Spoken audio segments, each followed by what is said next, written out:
Hey guys, tonight we're slipping into the shadowed lanes of old Palermo, where whispers travel faster than footsteps and elegance can be a mask sharper than any blade. The air smells of espresso and damp cobblestones, the kind of place where even the pigeons seem to pause when a certain gentleman passes, his suit pressed, his collar crisp, and his silence louder than applause. This isn't a story about bullets and bravado. It's about power dressed in wool and patience. We're spending the night with Gerlando Alberti, the eternal gentleman, a man who walked through the bloodied corridors of Cosa Nostra without ever wrinkling his shirt. But don't be fooled by the grace. You probably wouldn't survive this world wearing your best smile in a linen pocket square. Gerlando did, and he didn't just survive, he strolled. So, before you get comfortable, take a moment to like the video and subscribe, but only if you genuinely enjoy what I do here. And while you're settling in, let me know in the comments where you're listening from and what time it is where you are. Now, dim the lights, maybe turn on a fan for that soft background hum, and let's ease into tonight's journey together. Born in Palermo in 1927, Gerlando Alberti comes into the world under Sicilian sun and fascist cloud cover. Benito Mussolini's shadow looms across Italy, but in the quiet alleyways of Calza, the historic heart of Palermo, life is its own theater. Old men play scopa with cards stained by espresso, and young boys run errands for coins and sweets. Among them is little Gerlando. Slim, well-groomed even at 10, he doesn't kick soccer balls or throw stones. He watches. There's something about his gaze. It lingers. Not impolitely, not aggressively, just long enough to make you wonder what he's already noticed. His mother runs a small tailoring shop near the Vucciria market. His father, a stevedore turned part-time bookmaker, dies when Gerlando is just a boy. The loss is quiet, but it ripples, and from that moment on, Gerlando becomes more observer than participant. His voice is low, his words few. A boy like that isn't just learning how to be a man. He's learning how to disappear in plain sight. The tailoring shop becomes his sanctuary. Bolts of fabric, silver scissors, chalk lines drawn with surgeon precision. It's here that Gerlando learns the art of precision, not just with threads, but with people. He watches how clients come in tense, shoulders clenched, and leave taller, somehow more powerful, once dressed in well-cut suits. Image, he realizes early on, is not just appearance. It's weaponry. By his teens, Gerlando is a regular in the cafes along Via Maqueda. Not the loud ones, not the rowdy corner joints. He prefers the back tables, the ones near the kitchen or by the side window. He listens more than he speaks. And what he hears are names. Tommaso Buscetta, Calogero Vizzini, Michele Greco. Not everyone knows who they are, but Gerlando pays attention. He hears their laughter, remembers the rhythm of their footsteps, and notes which men lower their voices when those names come up. Many people still think that Palermo's mafia world began in the smoke of gunfights or the clang of prison bars. But here's the truth. Much of it began in silk-lined cafes, where deals were folded with napkins and sealed with silence. It's around this time, mid-1940s, that Gerlando gains his first patron, a mid-ranking mafioso known simply as Zio Pippo, who notices the boy not because he's bold, but because he isn't. During a conversation that could pass for small talk, Zio Pippo asks Gerlando if he ever thinks about leaving Palermo. No, the boy says. Palermo teaches you everything, even how not to speak. Pippo laughs. That's enough. By the next month, Gerlando is running small errands, packages, messages, simple deliveries, always on time, never asks questions, and never delivers the same way twice. Sometimes he walks, sometimes he takes the tram, sometimes he simply waits until the coast is clear. The kid has instincts, and those instincts are sharper than most blades. In this line of work, silence is gold, but style is platinum. And Gerlando starts dressing differently. His trousers fall just right. His jacket buttons close with a quiet assurance. People start noticing, not in the way a braggart demands attention, but the way a statue commands respect. One of the earliest stories whispered about him involves a police stop near the Capo market. Gerlando's carrying a leather briefcase and a notebook. The officer asks him where he's headed. To my uncle's tailoring studio, he replies. Polite. Calm. The officer nods and waves him on. He is, after all, impeccably dressed. Must be nothing. The briefcase, many believe later, contained coded messages and payment slips for a smuggling route. The notebook, a log of deliveries that never saw daylight. By 1950, Gerlando Alberti is no longer a boy with good posture. He's a young man with connections, favor, and, perhaps most crucially, no criminal record. His friends say he's working in textiles. His enemies can't find proof otherwise. And the bosses? They know exactly who he is. The rising generation of Cosa Nostra is looking for men like him. Not just thugs, but gentlemen who can walk through customs with a smile and no suspicion. And Gerlando knows one thing better than most. Palermo may eat its loud sons, but it always protects the quiet ones. In the summer of 1951, he's seen in Naples, Milan, and Rome, all within weeks. No explanation, no announcement. But in each city, a minor issue among families is smoothed over shortly after. He doesn't brag about it, doesn't even confirm it. But people begin to suspect he's more than a courier. He's a diplomat. He starts collecting books, philosophy, etiquette, language manuals, and he memorizes not just names but postures, preferences, and tics. One man rubs his left eye when lying. Another scratches his wrist when nervous. Alberti doesn't judge. He simply notes. One afternoon at a seaside cafe, a newcomer to Palermo, an ambitious underboss, asks him bluntly, "Why do they trust you?" Alberti doesn't blink. He just smiles and answers, "Because I don't need them to." It's a small phrase, elegant, but the meaning is deep.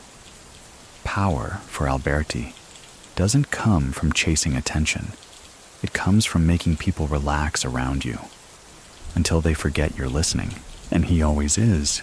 By the mid-1950s, Gerlando Alberti is no longer just a well-dressed whisper in the room. He's become a familiar silhouette in Palermo's upper cafes, always sitting back in a leather booth, never in a rush, espresso untouched until it cools. He isn't flashy. No gold chains, no bodyguards. His presence doesn't shout. It hums. The kind of hum you feel in your bones before you notice it in your ears. The city is changing. War scars fade into stucco and storefronts. Foreigners return, not with guns, but with cameras. And into this cautious optimism slips a man who understands that chaos breeds opportunity, but only for those with patience. In the corner cafes of Palermo's piazzas, deals are struck over pastries and long pauses. And Gerlando? He never speaks first. He lets others fill the silence. There's one particular cafe on Via Roma where Alberti begins to frequent. The kind with brass chandeliers and velvet curtains drawn just enough to keep prying eyes out. Locals nickname it the listening room. Not because people talk too much, but because Gerlando never misses a word. He becomes known for his manners. always greets the barista by name, tips precisely, reads the newspaper upside down just to make the man across from him feel less watched. When conversations drift toward the political, he says very little, but he smiles just slightly whenever someone brings up Rome or the Americans. He knows which direction the winds are shifting, and he knows how to stay grounded. This is where the quiet alliances begin. A man named Francesco Di Carlo, still young, still hungry, sits with Alberti on a warm autumn afternoon. The air smells of citrus and tobacco. Di Carlo is used to being the loudest voice in the room, but with Alberti, he can't find the volume. They talk about fabrics, about the new shipment of English wool that's expected to arrive by boat next week. But the wool is a stand-in. Everyone knows it. A port access deal, an introduction, maybe a name? Alberti never confirms anything. He simply leans back and sips his lukewarm coffee. He speaks only when Di Carlo stops to think. And when he does speak, it's often in parable. You know, he says lightly, a suit should never fit too tightly. Otherwise, you won't feel it tearing until it's too late. Di Carlo nods, unsure if they're still talking about wool. That's the thing with Gerlando. You never know when the metaphor ends. By 1957, Palermo is teetering between tradition and tourism. The mafia, too, begins to mutate. The old ways, the blood oaths, the ceremonial dinners, are giving way to faster, sharper business. The heroin trade is emerging like a serpent in a silk box. Some of the younger men want in fast. They want guns, cash, notoriety, but not Alberti. He believes in structure, in signals, in the kind of order that doesn't just scare enemies, it reassures allies. And so he begins offering quiet advice, mostly unsolicited, but always respected. He doesn't claim territory. He curates influence, a consigliere without the title, and in every room where he speaks, one phrase lingers long after he leaves. He never asked for anything. Not openly, anyway. His nickname begins to spread. L'uomo di mezzo, the man in the middle. A nod to his preferred position. Between bosses, between cops and crooks, between yesterday and tomorrow. He's not untouchable. But getting to him means first passing through a fog of gratitude and debts. One shopkeeper says Alberti once warned him a day before a crackdown. Another says Gerlando helped his son find work in Milan. None of it is provable. All of it is unforgettable. He still returns to his mother's old shop from time to time. The storefront's changed, but the bones remain. There, he'll sip tea with his cousin, hem a sleeve, and watch the world go by. He's not hiding. He's remembering. One warm evening, in the summer of '59, a young police inspector named Russo follows him discreetly for 2 hours. Gerlando visits 3 locations: a hat shop, a wine bar, and a church. He speaks to no one, just observes. At the end of it, Russo files a report that simply reads, "No criminal activity." Man appears deeply boring. That phrase circulates within the department. Deeply boring. But even the officers start to say it with a tinge of respect. There's a strange dignity in resisting the drama of the world. The American FBI sends questions to Palermo. They're hearing whispers of a tailor who connects families, of a man who speaks no English but understands every silence. The replies they get are clipped, no known associations, possibly involved in textile trade, polite, non-confrontational. It's not a lie, but it's not the truth either. Here's a moment few people ever heard about. A visiting mafioso from Calabria, brash and unfamiliar with local customs, insults a Palermo don over lunch. The insult is veiled, but unmistakable. Tension crackles like dry leaves. Before the mood shifts into danger, Gerlando leans over and, with an elegant gesture, spills a glass of wine onto his own trousers. "Forgive me," he says, chuckling. "I never drink white. It always gets the best of me." The entire table relaxes. The insult is forgotten. The Don smiles, and later, in private, tells his associates, "If Alberti weren't there, that boy wouldn't have left Sicily upright. This is Gerlando's genius." He removes obstacles not by force, but by redirecting the current. A human silk screen, filtering chaos into calm. There's a debate among mafia historians. Many people still think that Alberti never held true power, only influence. But here's the counterpoint. Power without influence burns hot and dies fast. Alberti? He's still a name in every major dossier of the era. And unlike many of his contemporaries, he hasn't been shot, exiled, or betrayed. One Sicilian newspaper runs a small profile on him in 1960. A quiet piece titled, "The Tailor Who Knows Too Much." It's pulled after one day. The journalist reportedly receives no threats, just a single envelope containing 2 theater tickets and a note. Sometimes it's better to enjoy the show than critique the costume. Alberti reads that article, cuts it out, places it in a folder already thick with clippings, sketches, and notes. He doesn't keep trophies. He keeps context. As Palermo marches into the 1960s, so too does Gerlando Alberti. But he does not run. He strolls. Every move calculated not for attention, but for balance.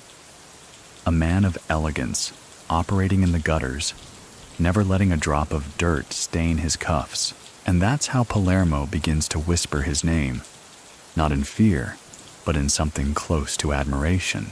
The rain comes down softly in Palermo that February morning, tapping against the awnings of the tailoring shops like a metronome set to hush.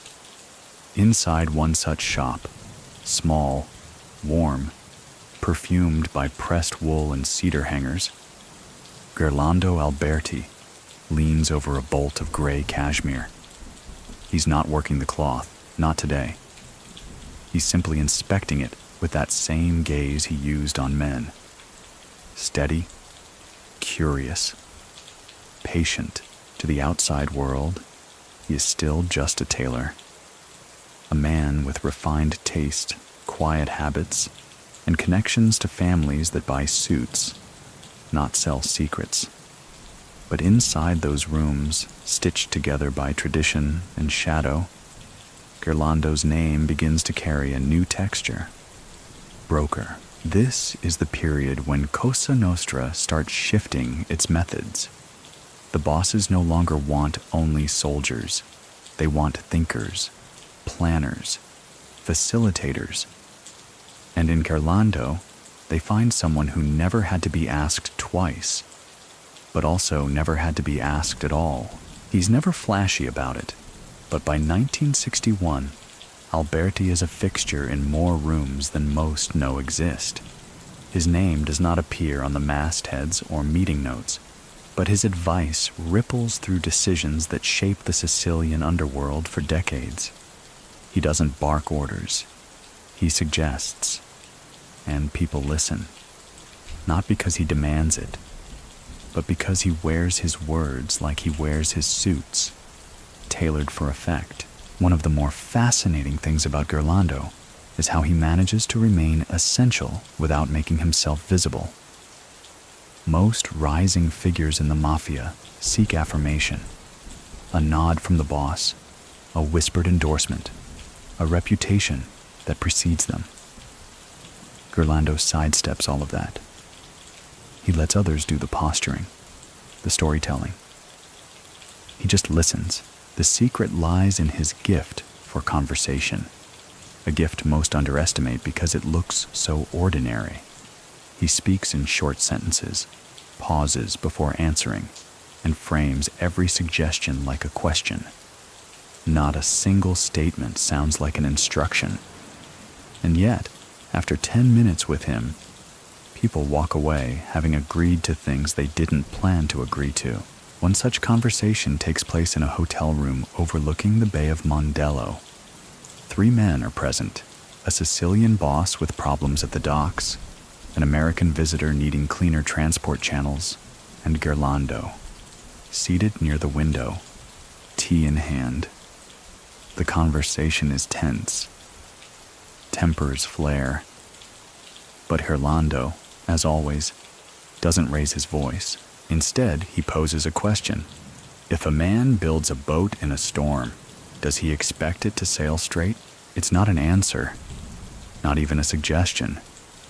But it opens the room, calms the pulse, reminds both men that they're not the storm, they're the boat builders.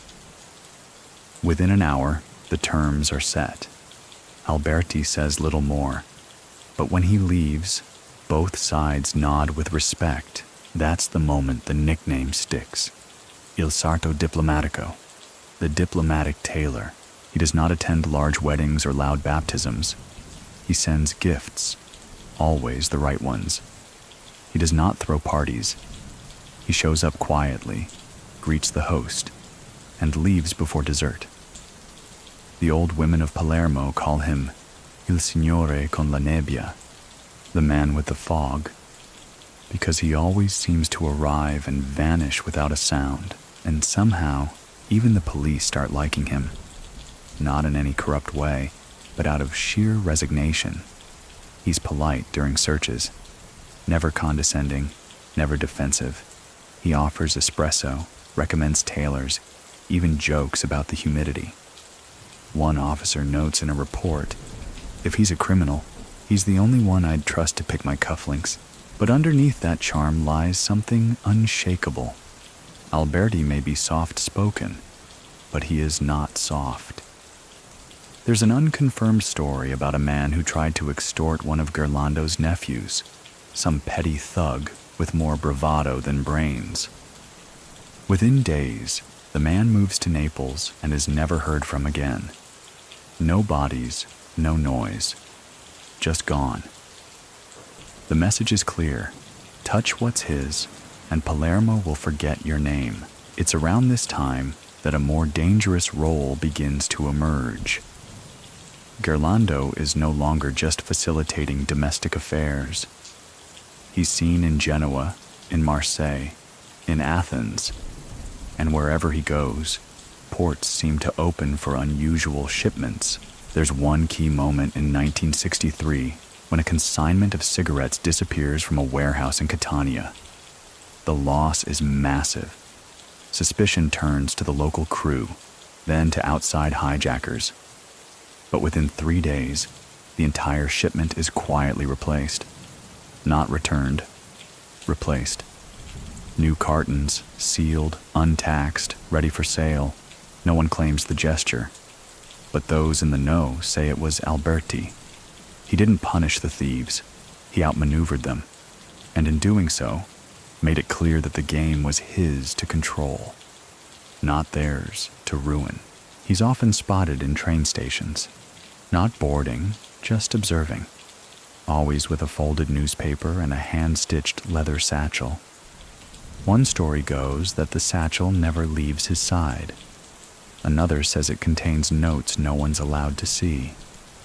Yet another suggests it's empty, just a decoy to distract from his real movements. Like everything with Gerlando, truth and myth blend seamlessly. His apartment remains modest. A second-floor walk-up near Teatro Massimo. Neighbors say he's a perfect tenant, quiet, pays early, never causes trouble. Children like him. Cats seem drawn to him.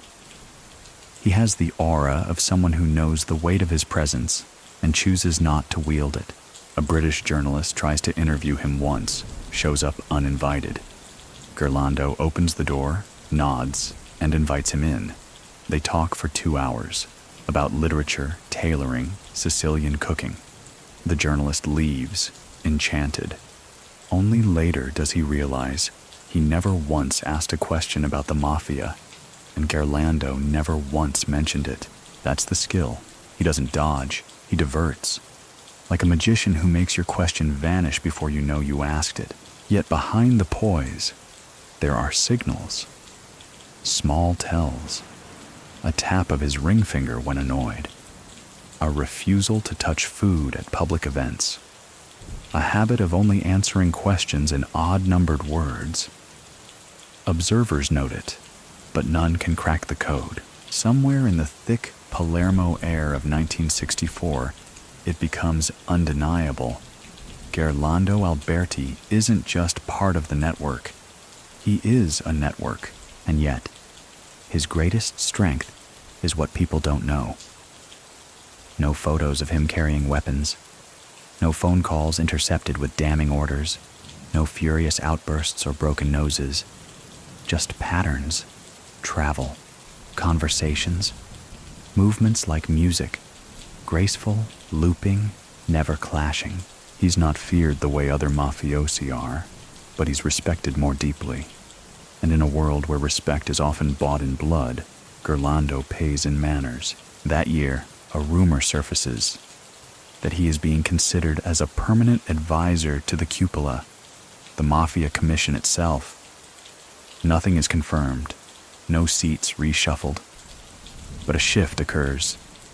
More bosses begin to call him before making decisions, not to ask permission, just to see how he reacts. And in those reactions, they find more guidance than any order could offer. The shop on Via Roma is quieter now, almost ceremonial in its stillness. Tailors hum to themselves under their breath, steam rising from pressed cloth like prayers. Gerlando Alberti stands at the window, arms folded behind his back, watching Palermo through the pane's dusty shimmer. He isn't looking for anyone. He's watching the rhythm of the street, the speed of the cars, the angle of the sun, the body language of a man hesitating before turning the corner. He's not waiting, he's absorbing. It's the late 1960s, and the city is beginning to feel the tremors of what will become a continent-wide transformation. Across Europe, students protest. Borders tighten, smuggling routes evolve.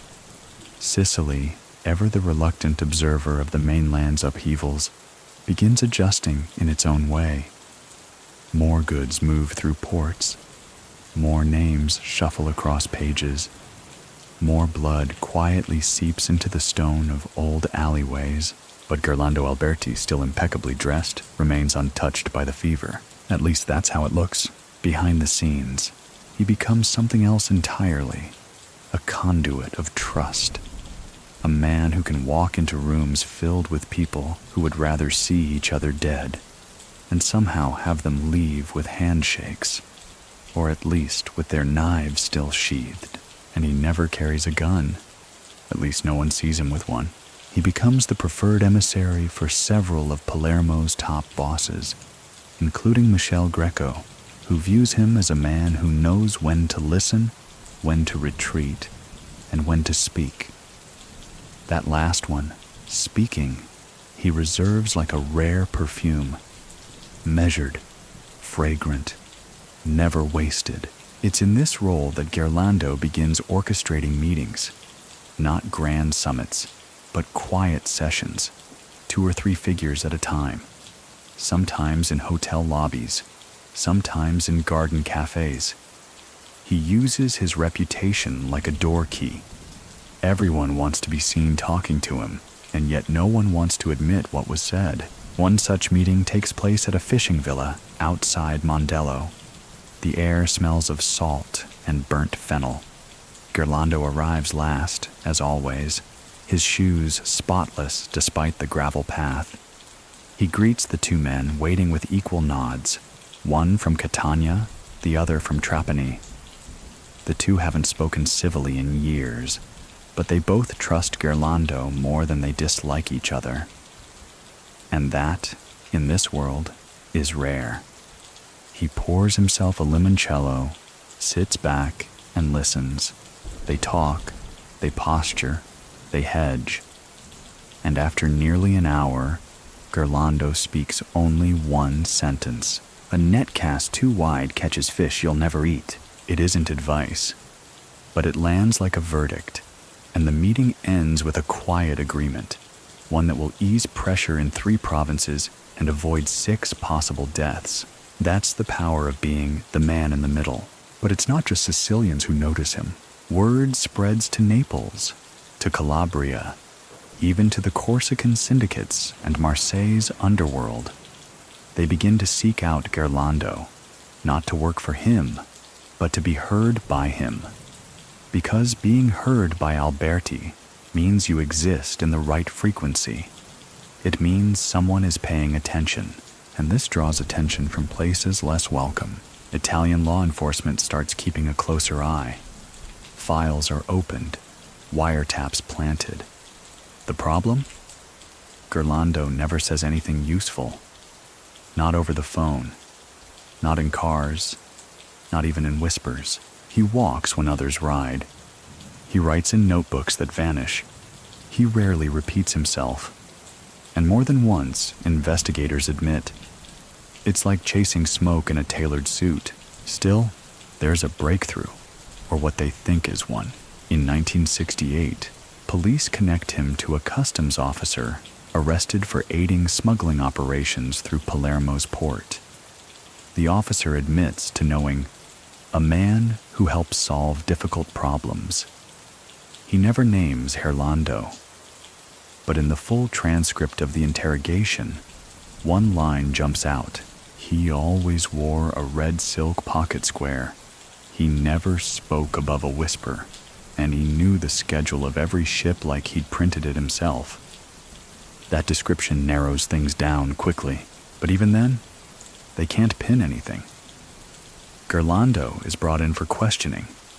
He arrives on time, wears a dove-gray suit, smiles, declines coffee, but thanks the officer for offering it. Do you know Officer Alamonti?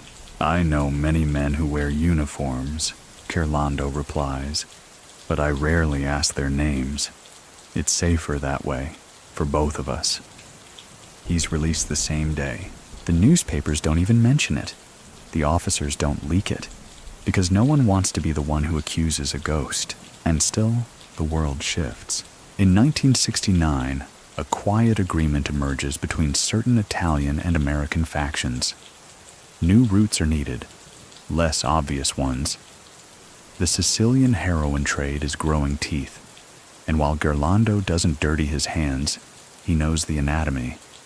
He knows which docks are over-inspected, which train lines run slower on Thursdays, which hotel rooms have double walls. Many people still think that Gerlando Alberti was just a consigliere, a whisper in the hallway.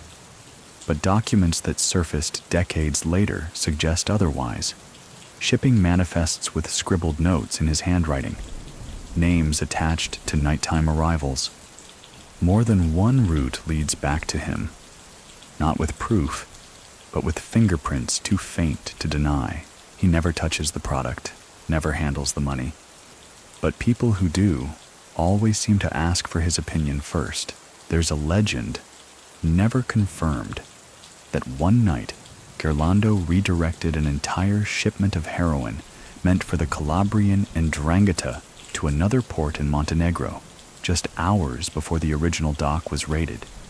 If it's true, he saved 3 families and 6 million lire in one move. If it's false, he still gets credit for it. And credit, in this world, is currency you can't counterfeit. But even amid all this, Gerlando never forgets his roots. He continues to stop by his childhood neighborhood, buys bread from the same vendor, slips bills into the church collection plate when no one is looking. Children call him Zio, uncle, and though he says little, he watches over them the way he watched over everything. Silently, precisely. In his old neighborhood, a wall once tagged with spray paint, crudely, angrily, is later found cleaned, not painted over, just gone, as if erased with intent. No one knows who did it. But the next week, the young man suspected of the graffiti leaves town. No one sees him again. Gerlando doesn't issue threats. He doesn't need to. His best weapon has always been absence. At some point in every legend's journey, there comes a moment when the shadows shift. Not because the man moves, but because the world begins to adjust around him. For Gerlando Alberti, that moment arrives quietly, like most things in his life. There's no headline, no explosion, just a subtle turn in how men greet him. No longer just with deference, but with caution. He's no longer simply respected. He's becoming something else entirely. Untouchable. It's 1970. Palermo is growing louder. New players enter the scene. Bolder, brasher, less patient. Men who flash wealth instead of concealing it. Men who believe blood buys status quicker than silence. The city's tempo is changing, and with it, the tone of Cosa Nostra. But Gerlando, he doesn't change his rhythm. He doesn't rush to match the pace. He walks as always, slightly behind the noise, and somehow, always ahead of its consequences. During this period, the Mafia Commission begins re-evaluating its key assets. Territory isn't just about land anymore. It's about influence, access, diplomacy. And Gerlando, who has no soldiers, no formal turf, and no official title, commands more movement than bosses with entire neighborhoods under their thumb. He continues operating from his unofficial headquarters, the Hotel del Palm, a place that straddles eras, old-world charm nestled against modern discretion. He doesn't rent a suite. He never signs the guest log. He simply appears, and no one questions it. The staff learns his habits. They know which corner table to reserve, which blend of tea he prefers, and how he likes the curtains drawn just slightly, enough to see who arrives, never enough to be seen himself. They never ask questions, and in return, they're tipped well, not extravagantly, just enough to remember that kindness can be consistent. It's at the hotel that one of Gerlando's most enduring legends is born. A businessman from Milan arrives, panicked.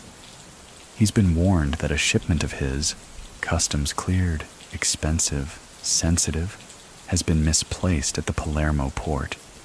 He's frantic, certain that a local crew has hijacked it, and even more certain that retaliation is imminent.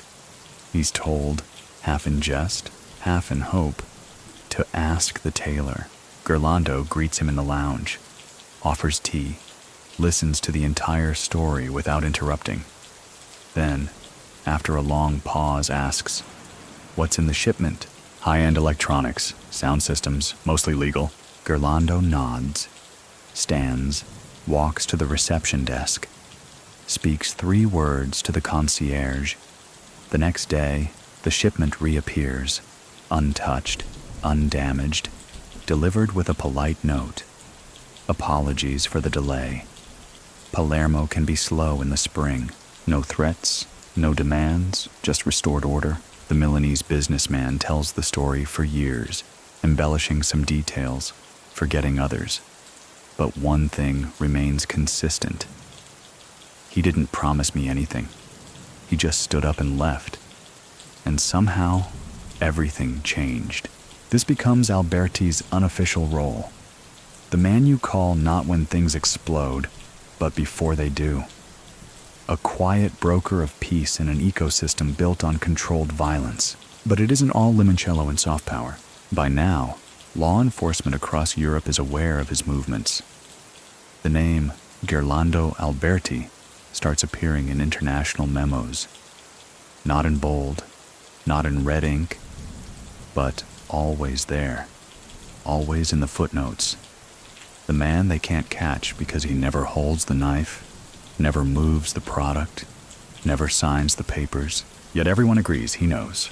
And knowing, in the world of organized crime, is everything. Italian prosecutors begin to refer to him as Il Gentiluomo Opaco, The opaque gentleman. There's a frustration to the term, but also a hint of reverence, like trying to read a message written on silk. In one intercepted conversation, two lower-level figures discuss a meeting with Alberti. The transcript reads, "He didn't say yes, but he smiled. And? I took it as a yes. You sure? I'm not sure of anything, but I walked out feeling like I should be." That's Gerlando's style, certainty without confession. By 1971, rumors begin to swirl that he is involved in something larger, something spanning continents, a network involving shipping containers, coded invoices, and ports in Venezuela, France, and Turkey.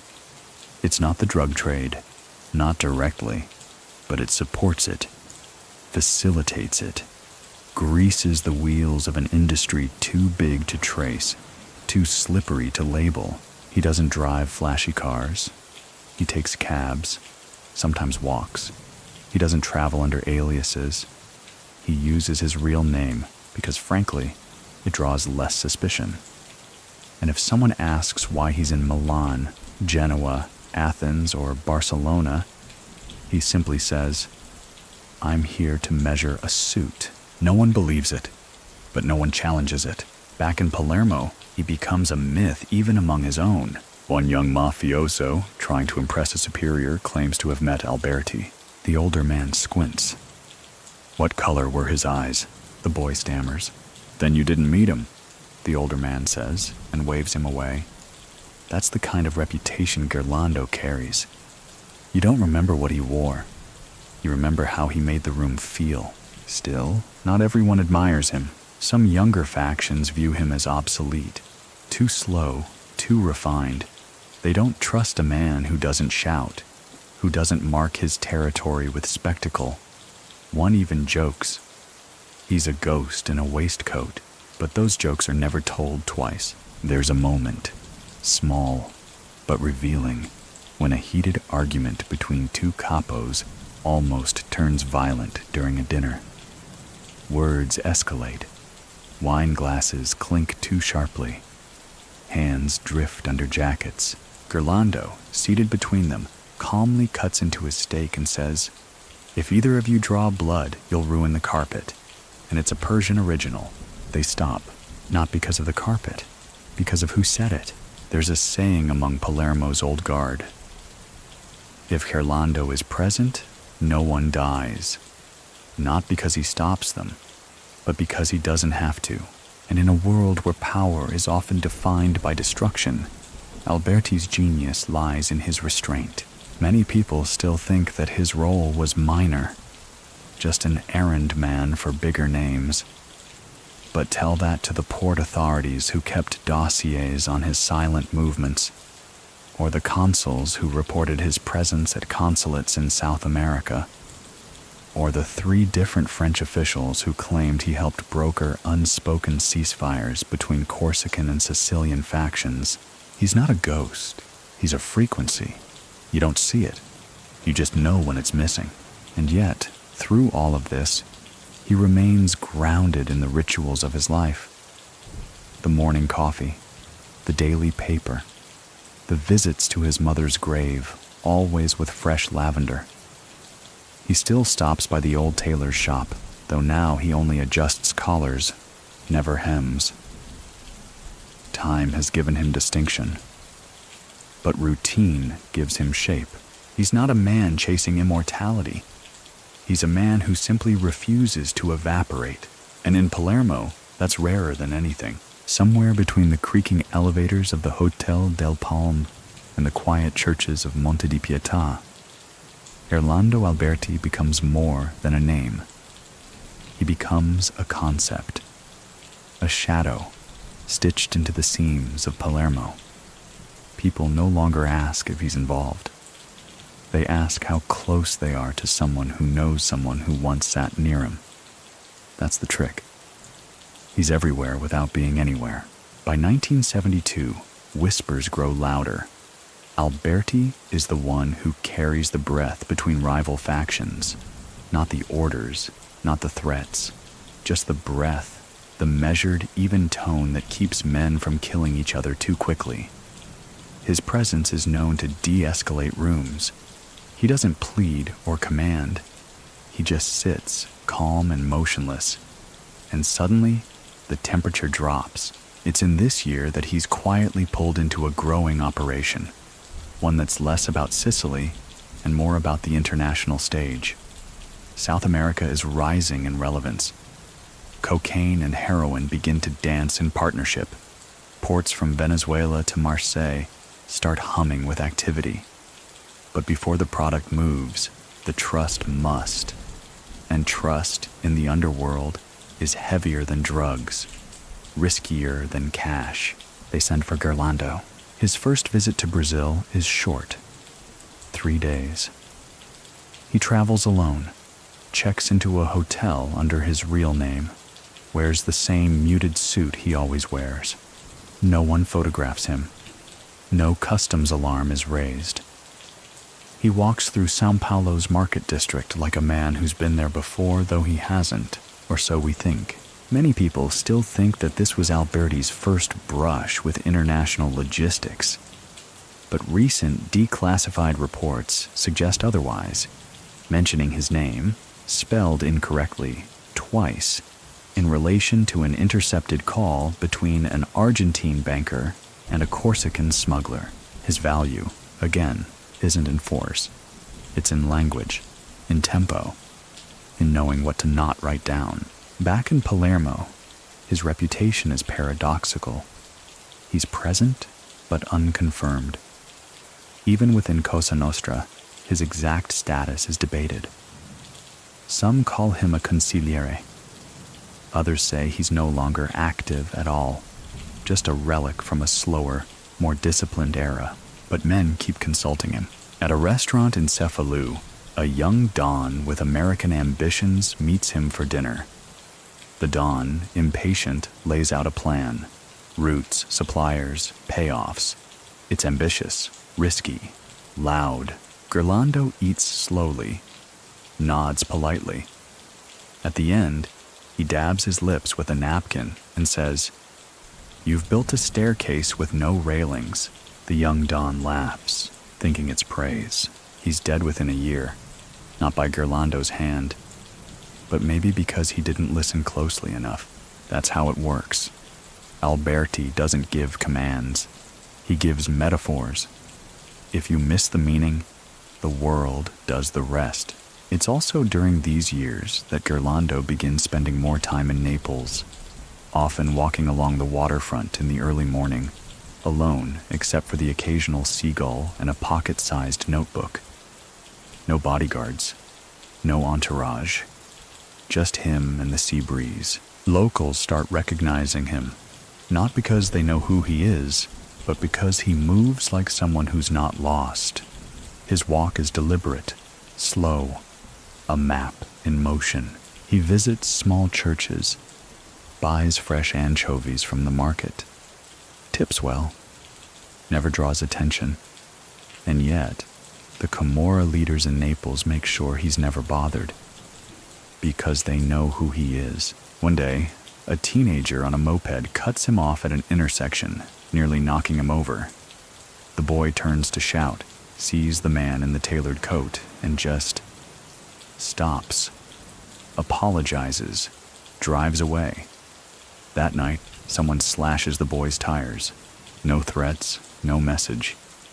Just a reminder that even accidental disrespect carries weight. The boy reportedly moves to Bari within the month. Back in Palermo, old colleagues begin to disappear. Some to prison, others to the grave. The world is becoming less suited to quiet men. Violence is louder now, brutality more casual. The Corleonesi are rising, and they don't play chess. They play war. Gerlando doesn't like them. He never says it directly, but his avoidance is telling.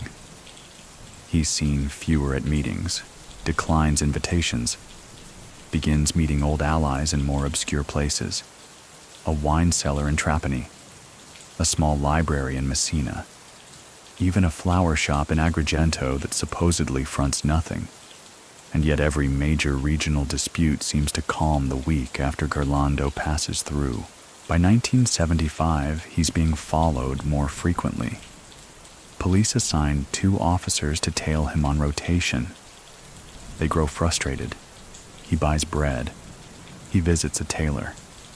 He sits at a fountain for hours reading. One officer writes in his report, "I think we're being watched by him more than we're watching him." That's Gerlando's other skill, inverting the lens. At one point, the carabinieri bring him in for questioning again. Routine, they claim. He's suspected of advising several players in a multi-region extortion ring. The officers expect silence, or a lawyer. Instead, Gerlando arrives early, holding a small box of pastries. "For the room," he says. Interrogation is best done with sugar. He speaks freely, confesses nothing, compliments the new station paint color, reminds one officer that his father was once fitted for a suit by Alberti's uncle. He's released in under 2 hours, no charges filed. One officer, young, new, asks a senior, "Was that the guy?" The senior shrugs. "He's someone." That's the story of Gerlando Alberti. Everyone's sure he's something. No one can say what. He continues to write.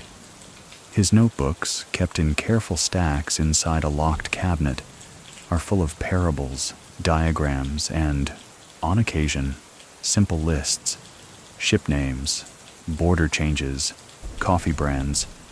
He never labels them.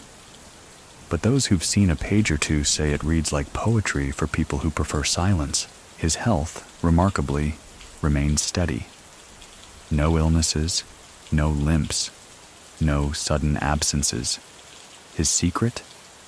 He walks, he eats sparingly, and he never raises his voice.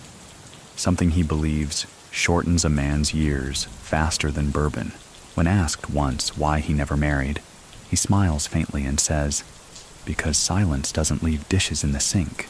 That answer becomes a joke among prosecutors and journalists alike. They quote it without understanding it. But those closest to him know. Gerlando didn't need family in the traditional sense. He belonged to a network so intricate, so old, so wordless, that it behaved like bloodline. And when someone in that network faltered, Gerlando didn't rebuke them. He simply stopped answering the phone. That's how you knew you were out. He never slammed doors. He just closed them quietly, and the world followed suit. The Palermo of 1976 is not the city Gerlando Alberti grew up in. The whispers are faster now, the murders bolder. Young mafiosi wear gold watches too big for their wrists and speak of ambition like it's a currency. Gunshots echo longer in alleyways where once only footsteps dared linger. But through it all, Gerlando moves like an old metronome, steady, deliberate, immune to the swelling tempo around him. He still walks with his hands folded neatly behind his back. The same rhythm, the same gaze, the same well-cut lapel. The city around him may scream, but he responds only with silence. This is the era when Michel Greco, the so-called Pope of Cosa Nostra, begins hosting increasingly dangerous meetings at his countryside estate, La Favorella. Men go in with smiles and come out with assignments, sometimes enemies, occasionally not at all.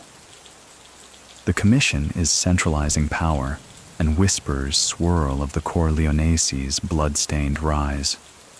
Greco, ever shrewd, keeps old men like Gerlando close, not as soldiers, not even as strategists, but as tone-setters.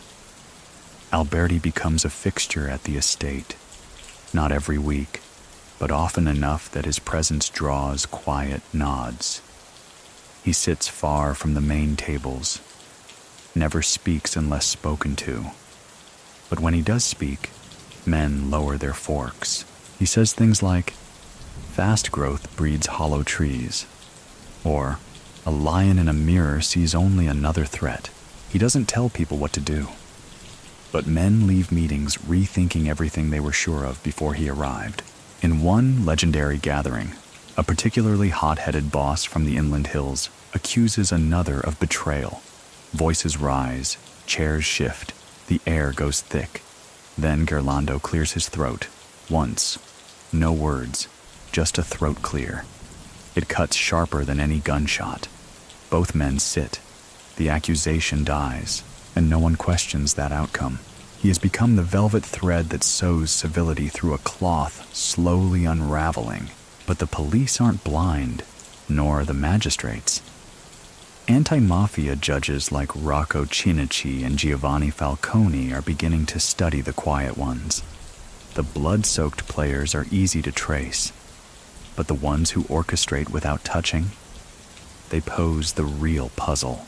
Alberti is named in several dossiers, never centrally, never charged, but always in the footnotes. Frequent contact, advisor-like figure, linked by proximity. Still, nothing sticks, not for lack of trying. Wiretaps capture him speaking of tailors, newspapers, theater. Nothing criminal, yet nothing benign.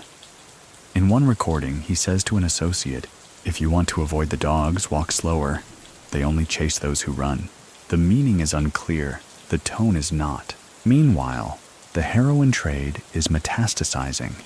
The so-called pizza connection begins threading together New York pizzerias and Sicilian couriers. Parcels of powder cross oceans hidden in tomato cans and olive oil bottles.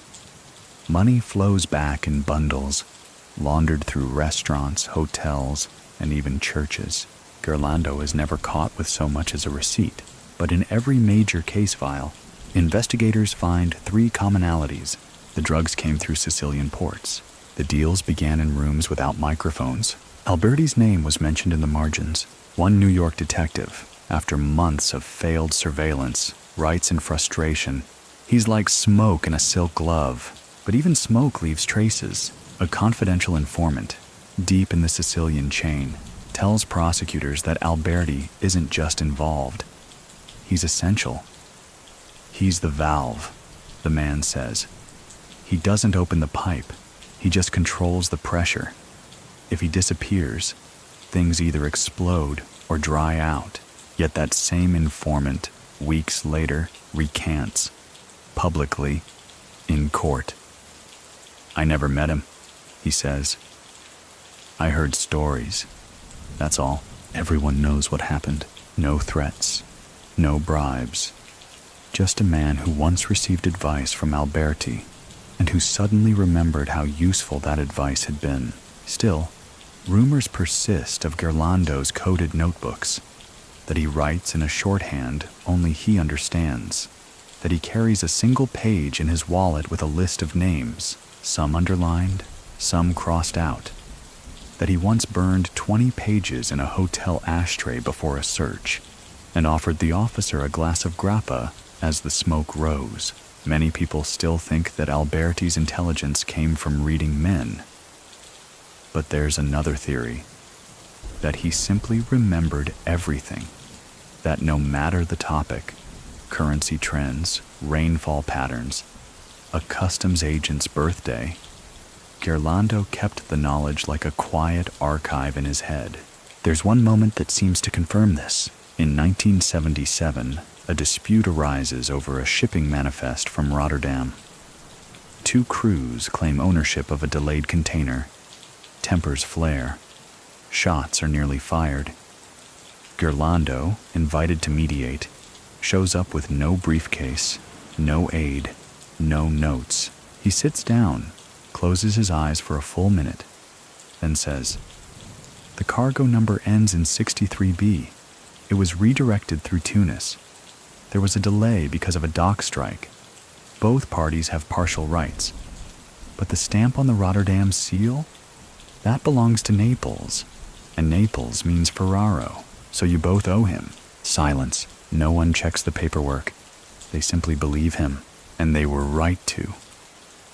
He had seen the manifest 2 months earlier, once. for 8 seconds.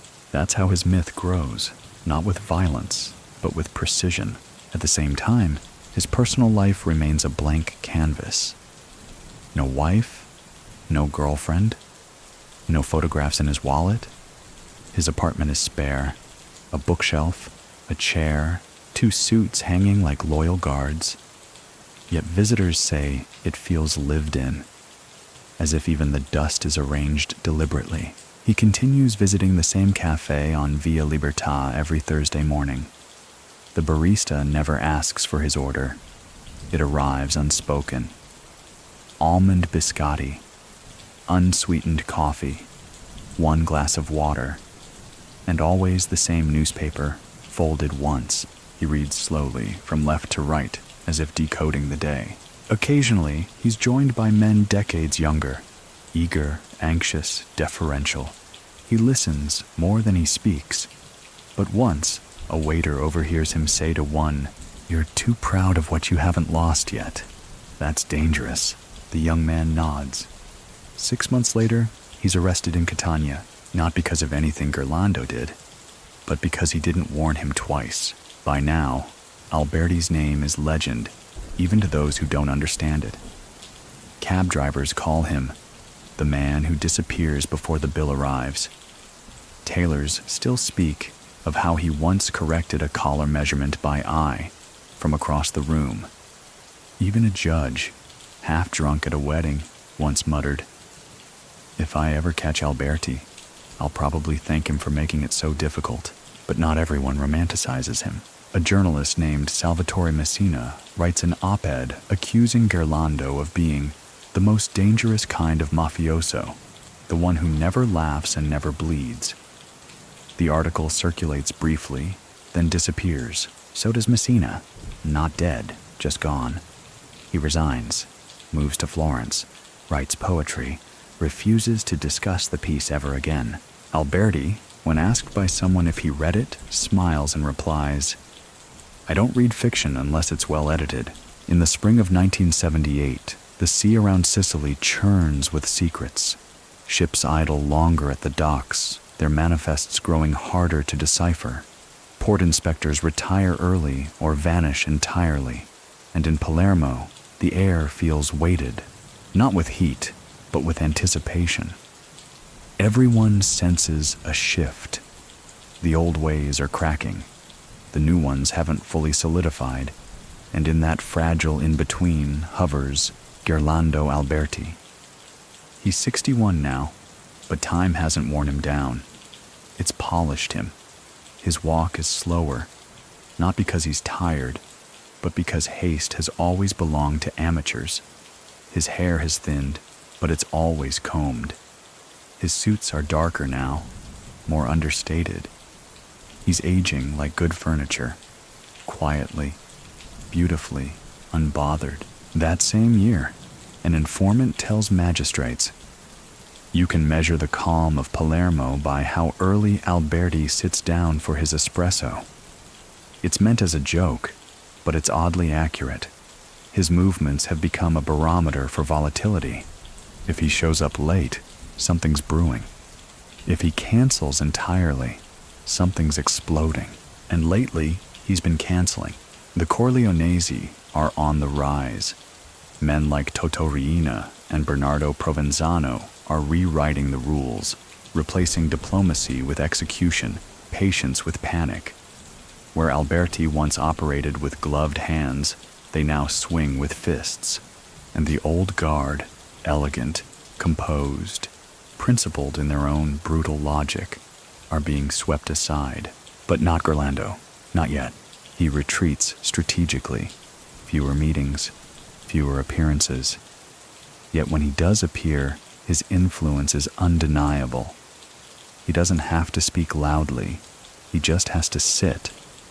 And in a room full of paranoia, that alone becomes an act of dominance. It's during this era that he becomes known as l'orologio silenzioso, the silent clock, always there, always ticking, never ringing alarms, but marking time with eerie precision. One event cements this nickname. A gathering of mid-tier bosses is arranged in a villa near Marsala. The agenda is unclear, the mood already tense. As arguments rise, one capo shouts, "Let's ask the old man. If he agrees, we act." All heads turn to Gerlando, who has yet to speak a word. He adjusts his cufflink, looks at the window, and says, "If a clock strikes too early, the city wakes up in panic." The room falls quiet. The meeting ends. Nothing is acted upon. For now, later, when one of the attendees is arrested, he tells police, "We all knew the plan was reckless, but we needed to hear him say it, or not say it." That's Alberti's method, control by omission. Meanwhile, pressure mounts from the state. Italy's anti-mafia drive sharpens. New laws, new judges, new surveillance techniques. Yet Gerlando stays clean. No fingerprints, no wiretaps that stick, no witnesses willing to speak. The closest they come is a hotel bellboy in Catania, who claims Alberti tipped him with 100 lira coin and a smile, saying, "You saw nothing, and you'll remember everything." But no one can prove even that. His visits to Naples continue, but they grow more infrequent. Instead, he begins favoring shorter, quieter routes, regional trains, rural stations. He stops traveling with luggage, carries only a small leather pouch, worn, cracked, unmistakable. Some say it contains photographs, others, ledgers. A few believe it's empty, a symbol rather than a vessel. Whatever it holds, he never leaves it behind. One early morning, a customs agent in Reggio Calabria spots him passing through alone. No guards, no entourage, just Gerlando and that pouch. The agent recognizes him. How could he not? He watches, considers stopping him, then doesn't. Later, when asked why, the agent shrugs. He looked like he was headed somewhere important, but not for himself. That's the paradox of Alberti. Everything he does seems both deeply personal and entirely selfless. He wears influence like perfume, faint, elegant, and impossible to wash off. Yet even elegance has its enemies. The Corleonesi begin consolidating power aggressively. Riina starts eliminating rivals. Judges fall. Journalists die. Old allies are pushed aside or hunted outright. Palermo bleeds. And still, Gerlando survives, not because he aligns with the new order, but because he avoids the spotlight altogether. He begins spending more time in the hills near Monreale, visiting an old friend who runs a vineyard. There, among the vines and olive trees, he breathes, reflects, observes. Workers say he often strolls alone at dusk, notebook in hand, muttering phrases like, "Vines teach patience," or "Olives grow slowest when watched." He writes them down. No one knows where those notebooks end up. At this point, the media begins circling. Rumors circulate that Alberti may be interviewed by a major newspaper, that he's planning to speak, even just once, to clarify his role, or deny it. He does no such thing. Instead, he sends a message, delivered through a lawyer, to a journalist who's been requesting comment. The message reads, "A tailor doesn't explain the stitch. He shows the suit. Mine is finished." That journalist frames the note and hangs it above his desk, but silence breeds curiosity. And by 1979, magistrates begin pulling in every name associated with major heroin routes. The pizza connection has exploded into headlines. Palermo is under siege from within and without. Gerlando is summoned for questioning. Again, he arrives without a lawyer, wears a navy suit, a charcoal tie, and a small flower on his lapel. No briefcase, no theatrics. He answers every question, calmly, never evasive, yet never specific. When asked about drug routes, he replies, I prefer olives to chemicals. When pressed on names, he smiles.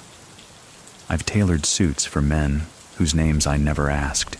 At one point, a young prosecutor, ambitious, sharp, leans forward and says, "We believe you're a key figure in a network that spans continents."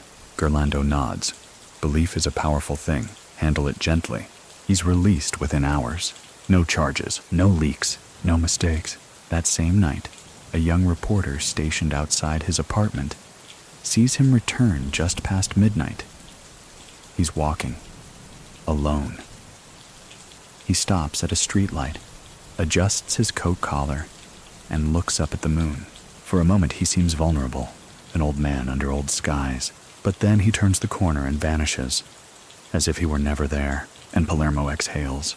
By the dawn of 1980, the very city Gerlando Alberti, once balanced with nothing more than silence and posture, has become a storm with no eye. Palermo is rattling under the weight of the Second Mafia War. The Corleonesi are not just climbing, they're consuming. Friends become enemies. Enemies become corpses. And the old codes that govern discretion, restraint, and honor, they're buried in shallow graves outside Bagheria. Yet somehow, Gerlando remains, unmoved, uninjured, unbothered. He is the last of a breed. Men who treated power like tailoring, measured, understated, fitted close to the body, never oversized. And as that breed vanishes one by one, the myth of Alberti grows heavier. He no longer appears in the rooms where orders are barked, but when decisions are in limbo, when trust needs a witness, he's the man they call, not to intervene, just to be there. His presence functions as ballast, a reminder that not all influence needs to shout. There's a funeral in early spring, one of the last respectable ones before Palermo turns into a cemetery without flowers. The deceased is an old smuggler from Trapani, someone Gerlando once helped smooth a customs bribe for decades earlier. Alberti arrives late, stands in the back, says nothing, but every man present turns to him in sequence, nodding, acknowledging. He is not the highest ranking, but he is the most watched, and he watches everything in return. His days now begin before dawn. A short walk to the same cafe on Via Libertà. Espresso, biscotti, newspaper. Then a longer stroll through the market, where vendors tip their heads and whisper his name only once he's passed. The old barbers still point out the chair he favored, the one facing the mirror that didn't reflect the door. One of the few remaining bosses from the pre-Corleonesi era tells a younger associate, "When you speak with Gerlando, remember, you are not speaking. You are submitting your voice to history," and it's true. Even when he says little, men come away feeling judged, weighed, filed. He never corrects them, but if they err, they simply never hear from him again. That, in Cosa Nostra, is the deepest cut. But the city is no longer his alone. The blood has soaked through too many suits. The executions are no longer surgical. They're broadcast. Car bombs rip through magistrates. Rina's faction doesn't whisper. It roars. Palermo no longer bows. It kneels in fear. Still, Gerlando walks. He starts frequenting less fashionable parts of the city. Old districts, side streets. It's unclear whether he's retreating or returning. He speaks more with priests than politicians now. Attends mass in a crumbling chapel with no heating. He sits near the back, always in the same pew. When the priest asks if he'd like to read one Sunday, he declines. "My silence is more devout," he says. Yet despite the mounting pressure, no one dares remove him from the board, because his value lies not in what he can do, but in what he chooses not to. A prosecutor famously writes in a memo, "Alberti is not a commander. He is gravity. Remove him, and things rise too fast, or they scatter." Still, the law closes in. The Maxi trial is approaching. Falcone and Borsellino are building something unprecedented. A case not against crimes, but against systems, against structures, against silence itself. And Alberti's name, quietly, respectfully, makes the list. They don't indict him, not yet, but they gather, they watch, they listen. Files are compiled, notebooks filled. One of the few prosecutors willing to speak of him directly says, "He's the bridge no one sees, but the weight of trucks on either side proves its presence." That same year, a photographer snaps a rare image, Gerlando, alone, exiting a post office. Hat tilted, hands gloved, eyes lowered. The photo circulates briefly. Most don't recognize him, but those who do, frame it. A journalist asks him weeks later if he saw the picture. Gerlando replies, "I never mind being seen. I just mind being miscaptioned." Meanwhile, whispers from South America begin again. Cocaine routes, false bottom crates. A new generation of traffickers looking to cut corners and jump hierarchies. They reach out to Palermo, to Naples, to Marseille, but not to Gerlando, because they know he doesn't traffic in shortcuts. He traffics in calibration, in slow deals, in long games.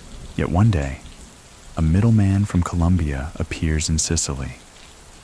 Young, confident, loud. He speaks at a gathering, talks too much, names names, suggests that he can do what the old men only dreamed of. Gerlando listens, sips water.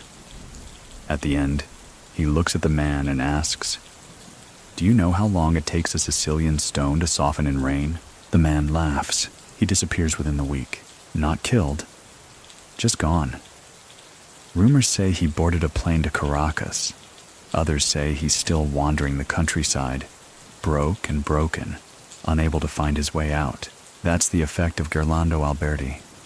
His influence doesn't detonate, it evaporates, leaving only emptiness in the space where you once felt safe. But the end is creeping. He's older now, his steps slower, the cafe visits shorter. He begins declining meetings, even those from old allies. Not because he's afraid, because he knows the storm isn't done growing. His strength has always been in knowing when not to show up, and so he begins to vanish by degrees. No farewell tour, no legacy campaign. Just one less table reserved, one less phone call returned, one fewer footstep on the marble floor of the Hotel Del Palme. The staff notice. Quietly, they remove his name from the special ledger, but they never erase it, because even when he isn't there, the room seems to behave as if he might be. By 1981, Palermo is no longer a city you walk through without purpose.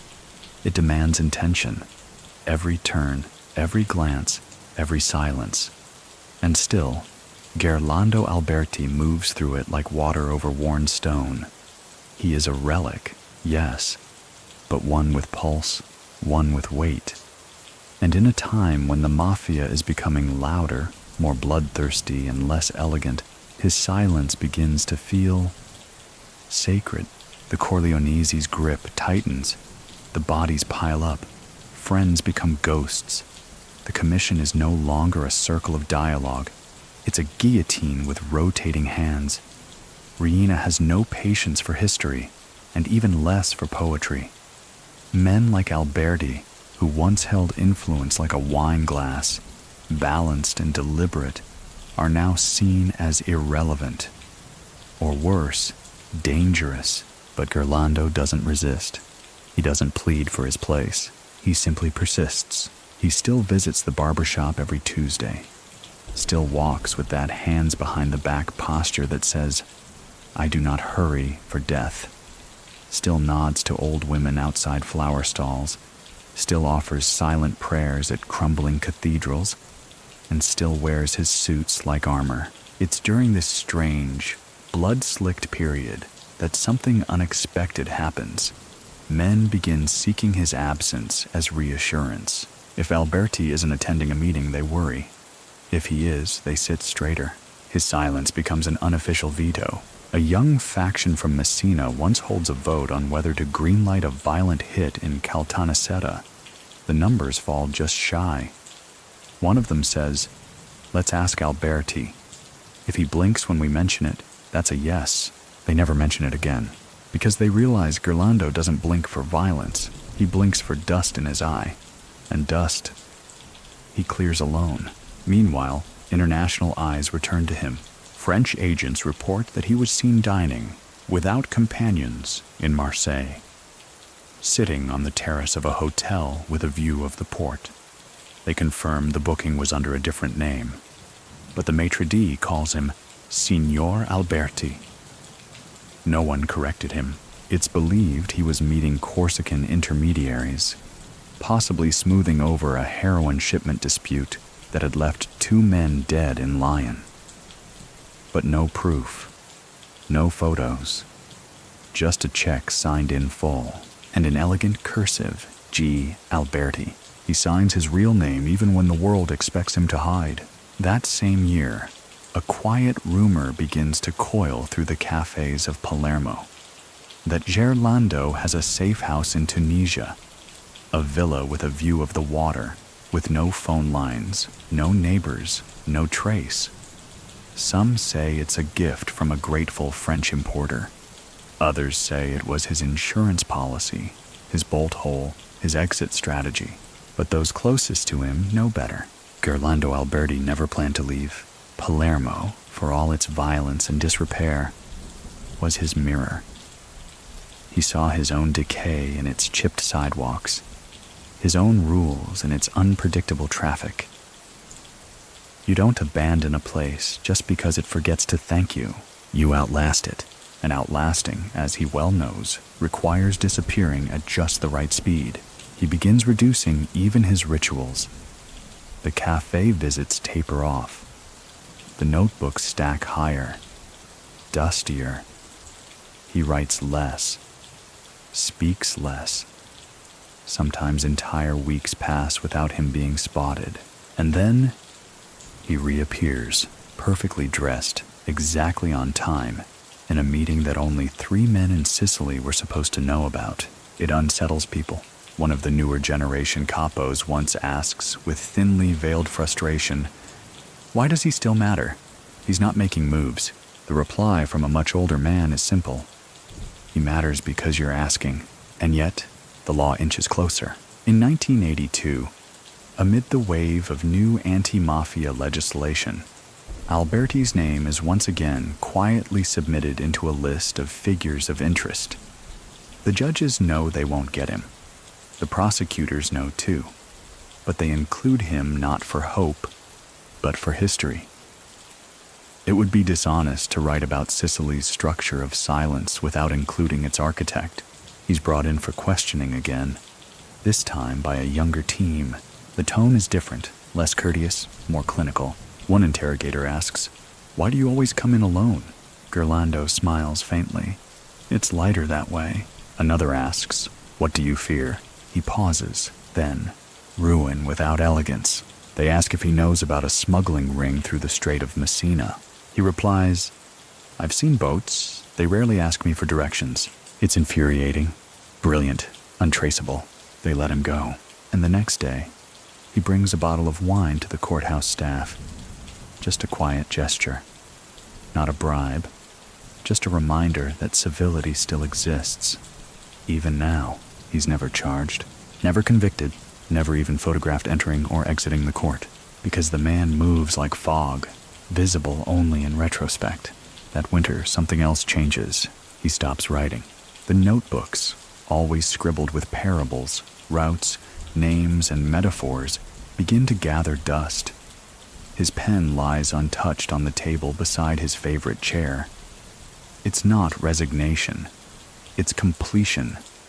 The archive is full. One evening, his neighbor sees him sitting on the rooftop, wrapped in a dark overcoat, looking out over the city. She asks if he needs anything.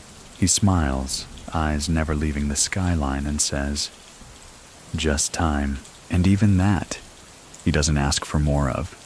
He simply takes what's left, quietly, methodically, with grace. A week later, the flower shop he visited for decades finds an envelope with his name on it. Inside, a list of flowers he used to order, along with a note. In case anyone wants to leave something worth remembering, no funeral is planned, no ceremony, no priest summoned, because Gerlando Alberti isn't dead. Not yet, but he's already vanishing. In the early months of 1983, Palermo begins to suffocate beneath its own dread. The maxi trial preparations have turned the city into a legal powder keg. Judges live behind walls, prosecutors travel in armored convoys, and even the pigeons seem to fly lower, as if dodging bullets that haven't yet been fired. Streets that once echoed with cafe chatter now ring with the quiet menace of anticipation. And through it all, Gerlando Alberti, the eternal gentleman, walks, not as often, not as far, but still there.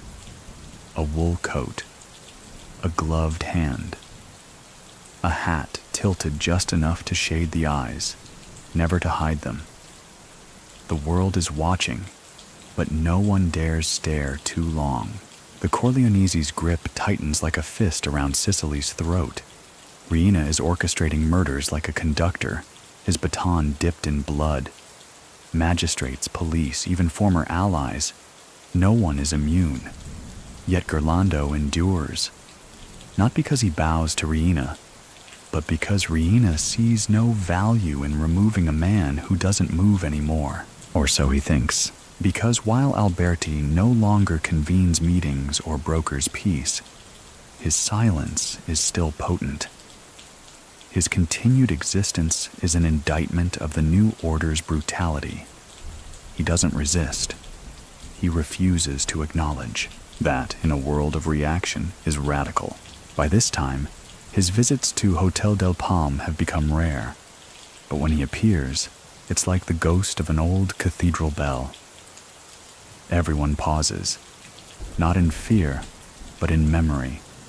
Staff still offer him his favorite table.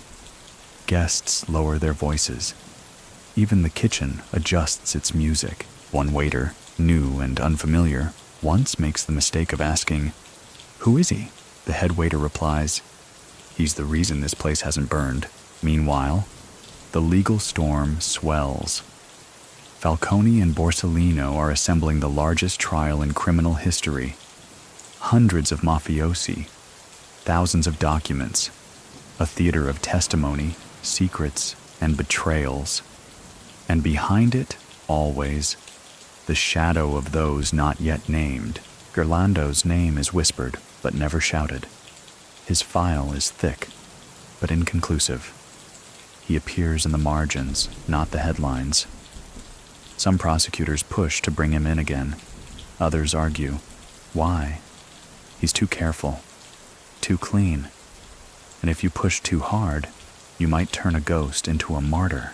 Yet even without the trial, Gerlando is feeling the end creeping in. Not through fear, but through weight. The weight of too many decades holding a city's balance in his palm. Of too many words unspoken. Of too many names remembered. He begins walking before dawn, earlier than usual, not for exercise, for solitude. There's a stretch of road near the coast, not far from where the old train tracks curve inland. Gerlando walks there often now. Sometimes he stands still for 20 minutes, watching the tide, listening to the gulls, measuring the rhythm of a city that has stopped listening to itself. He writes a little again, not in notebooks, but in letters, short ones, to tailors, to porters, to sons of men he once protected.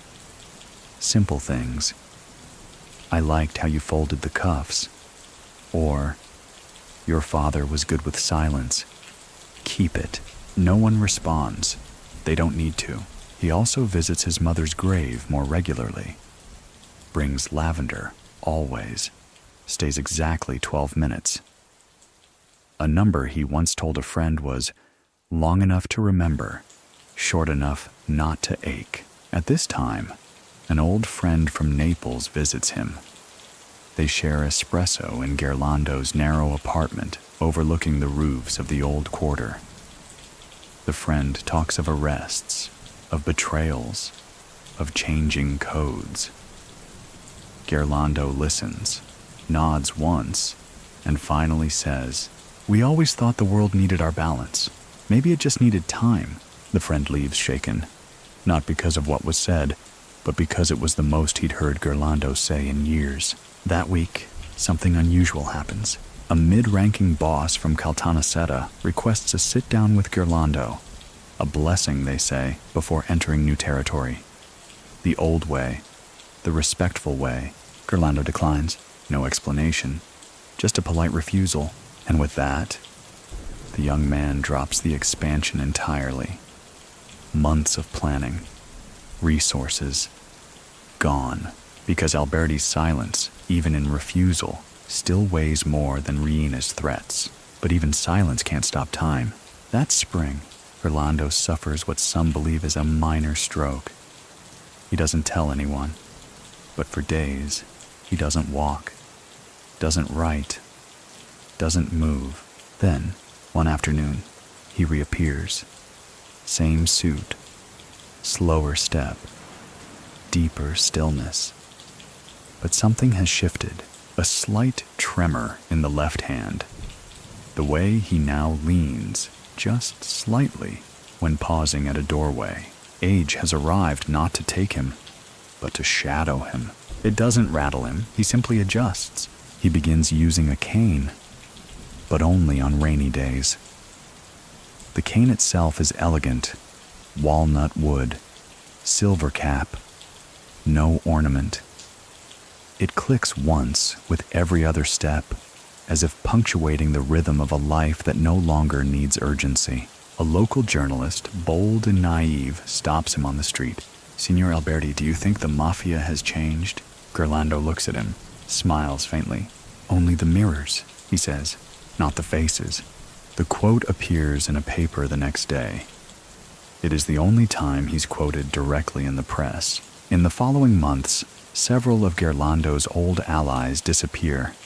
Some arrested, some executed. Others simply fade into obscurity.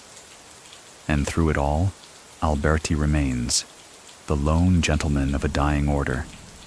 A man who once dealt in shadows and now casts one large enough to cool an entire city. Many people still think that Gerlando Alberti's greatest achievement was staying alive. But others, those who know, say it was staying unchanged. In a world that tore itself apart trying to redefine power, he remained the same figure, composed, measured, unflinching. He's no longer consulted, not often, but once in a while. A letter arrives at his door, always unsigned, sometimes just a sentence. "What would you do?" He never replies, because by now they should know the answer. The year is 1984, and Palermo is officially a courtroom. The Maxi trial looms like a thunderhead over the city. Men whisper less and vanish more. Lawyers carry bodyguards, and judges speak in riddles, if at all. Every alley seems wired. Every cafe could be bugged. Sicily, once ruled by ritual and nuance, is now governed by subpoenas and surveillance. And still, Gerlando Alberti walks. Less often, yes. Slower, certainly. But he walks. He moves like a habit the city refuses to break. A ritual Palermo clings to in a time when rituals are under siege. A priest in Monte di Pietà remarks to a colleague, "He passes my window every Thursday. If he stops, I'll start locking the church doors." But Gerlando doesn't stop. Not yet. Though by now he rarely speaks in public. His voice, once low and velvet-lined, has grown thinner. He's not ill, just older. A man who once chose silence now finds it woven into him. His steps speak for him.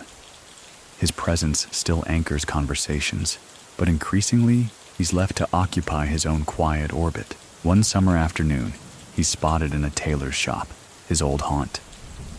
The young apprentice, unaware of who he is, offers him a seat. Gerlando declines, walks to a roll of fabric near the window, lifts it between two fingers and says, "This one wrinkles when no one's watching." The apprentice stares, unsure whether it's a critique or a prophecy. Later, the master tailor quietly informs him, "That was the last man who understood what we do." That autumn, rumors stir that Gerlando has been summoned, discreetly, by a faction seeking to regroup the old alliances. They want stability, or at least Alberti's quiet blessing. He doesn't attend, but days later, a handwritten note arrives at their meeting place. It reads, "You can mend torn cloth, but not with fire." No signature, but no one needs one. The message is taken seriously. Plans are shelved, tempers cooled. This is how he continues to lead, not by gathering men, but by reminding them what happened the last time they ignored patience. Yet the system that once protected men like Gerlando is faltering. The maxi trial finally begins in early 1986. Over 400 defendants, judges seated behind armored glass, testimonies that shake the stone from courtroom walls. The mafia is no longer a whisper in the shadows. It's a front-page headline with mugshots and maps. Names are named, fingers are pointed, and slowly, like ink spreading through linen, even the most careful men find themselves stained. Alberti's name is among those referenced, not as a killer, not as a trafficker, but as a historic figure of coordination, a man who kept records without paper, a bridge between factions in times of uncertainty. It's all vaguely admiring, which makes it more dangerous. Prosecutors debate.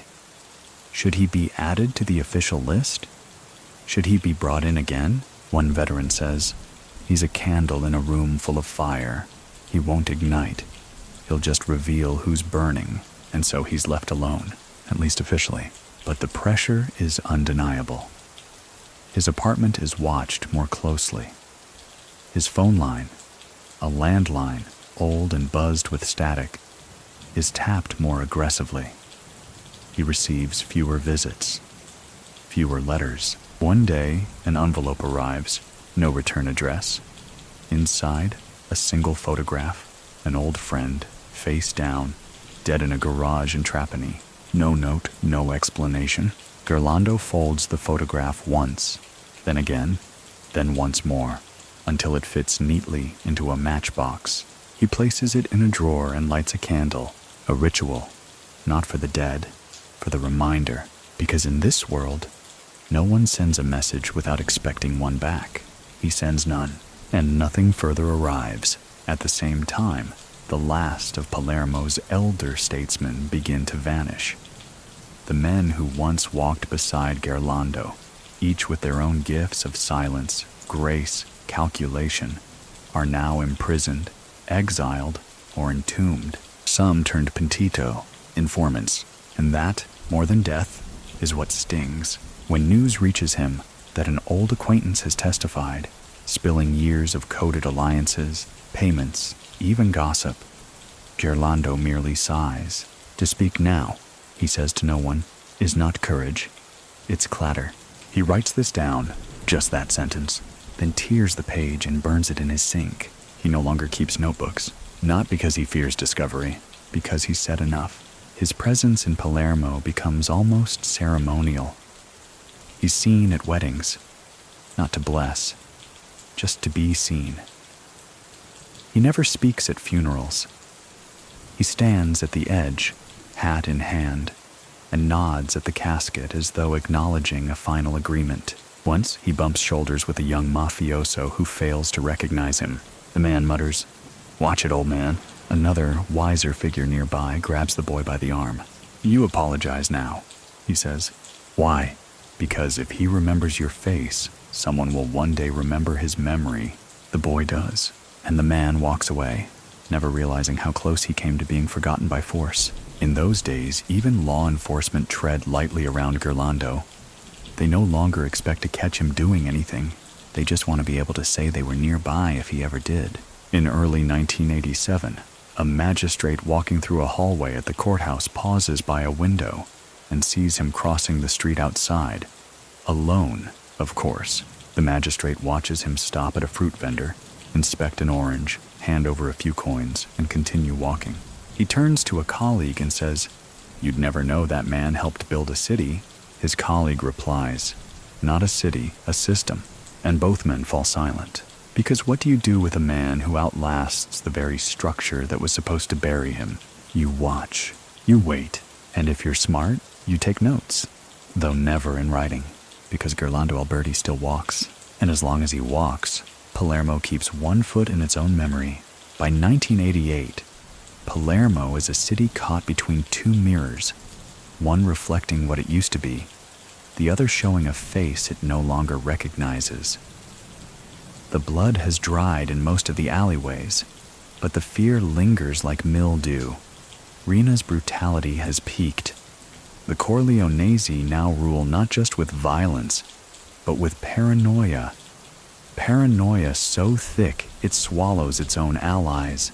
But one man continues to walk untouched. Gerlando Alberti, now over 60, remains where he has always been, right in the center of the city's peripheral vision. He doesn't need a title, doesn't issue commands. He is reputation incarnate. Not because of what people know he did, but because of what they believe he might still be capable of. And Palermo, even in its current state, still believes. His presence in the city has evolved, no longer active, no longer central, but still definitive. He is now what they call il custode del pause, the keeper of pauses. Conversations change when his name is mentioned. Strategies are reconsidered if someone says, "What would Gerlando think of that?" He doesn't know everything anymore, but he knows enough. One story begins circulating that year. Quietly, never printed. A meeting was arranged in Milan between several factions looking to expand narcotics transport through the Adriatic. A name came up, an older boss from Agrigento who'd been quiet for years. One man at the table objected. "He's close to Alberti." That was enough. The plan shifted, new routes discussed. No vote, no argument. Gerlando never heard about the meeting, but the power of his name was still doing its work. That same year, he's seen reading in the courtyard of an old seminary, sitting on a wrought iron bench with a book of Sicilian poetry and a paper bag of roasted almonds. A nun walks past, does a double take, and says gently, "You're him, aren't you?" Gerlando closes the book and replies, "I've been a lot of things. Today I'm quiet." She smiles and continues walking. That's how most interactions go now. People don't want confessions. They want confirmation that the world once worked differently, that there were rules, even in crime, that you could walk through hell and still shine your shoes. And Gerlando, with every quiet movement, offers that confirmation. But not everyone is content with silence. Younger prosecutors, hungrier, more idealistic, begin pushing again. They want to build cases from patterns, not paper, from presence, not proof. They cite Gerlando's travel logs, his old connections, the fact that some of the most vicious criminals of the last 20 years still refer to him in respectful tones. A task force assembles. His name is circled, yet there is a problem. He hasn't done anything. No wiretaps, no cash exchanges, no documents, just nods, just memories, just myth. One officer, frustrated, says, "He's like a locked safe with no combination, except nobody remembers what was inside." Still, they try. A plainclothes unit is assigned to follow him. 2 men, young, fresh out of training. For 3 weeks, they track his every movement. The cafe, the newspaper stand, the old tailor's shop. A short visit to a chapel. A meeting with a priest. A long pause by the marina. That's it. No whispers, no packages, no meetings in parking lots. Just a man in his 60s behaving like a man in his 60s. When the surveillance ends, the report is filed under no actionable behavior. But one note stands out. Subject appears to pause mid-walk when people nearby mention his name. It's unclear whether he's reacting or we are. Meanwhile, the world outside of Sicily changes rapidly. The Berlin Wall teeters. Global markets surge. Drug routes shift again, and the new generation of criminals are more interested in volume than legacy. Efficiency becomes the new code. Loyalty is outsourced, but Gerlando doesn't change. He doesn't modernize, doesn't chase influence. He remains analog in a digital age. One day, a sleek car pulls up beside him near the Teatro Massimo. A well-dressed stranger rolls down the window. "Are you Alberti?" the man asks. "I've answered to worse," Gerlando replies. The man says he represents an investment group, interested in heritage opportunities. Wants to know if Gerlando still has influence at the port, can open doors, move merchandise. Nothing illegal, of course, just discreet. Gerlando looks at him. "I retired from helping men with clean shoes walk into muddy rooms," and he walks away. The man drives off, embarrassed. 2 days later, his name is no longer listed on the investment group's public website. It's never clear what happened. That's the beauty of Alberti. His threats are never made, just implied by absence. He continues attending Mass on Sundays. Now, with a cushion, his back has begun to stiffen, but his posture is still impeccable. The priest nods to him in passing. Parishioners know better than to ask questions. If you sit near him, you sit quietly. He still writes, though rarely, more like annotations, in margins, in the folds of books. He's compiling something, though no one knows what. When asked what he's working on, he replies, "An index of forgotten reasons." The answer becomes a favorite among university students who study mafia history. It's repeated often.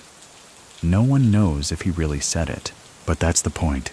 Even in his stillness, he generates motion. Even in retreat, he affects pursuit. That winter, a fire breaks out in a bakery near his building. Smoke floods the stairwell. Neighbors flee. Gerlando steps outside in his slippers and robe, carrying a single book and his cane. Firemen recognize him.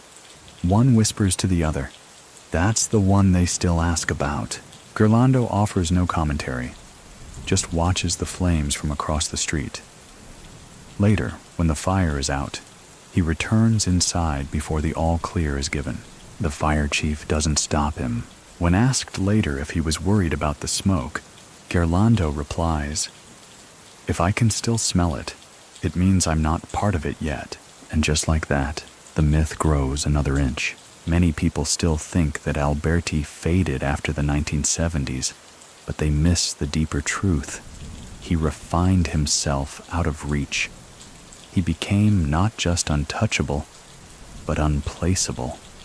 And that, for a man in his line of work, is the most exquisite camouflage of all.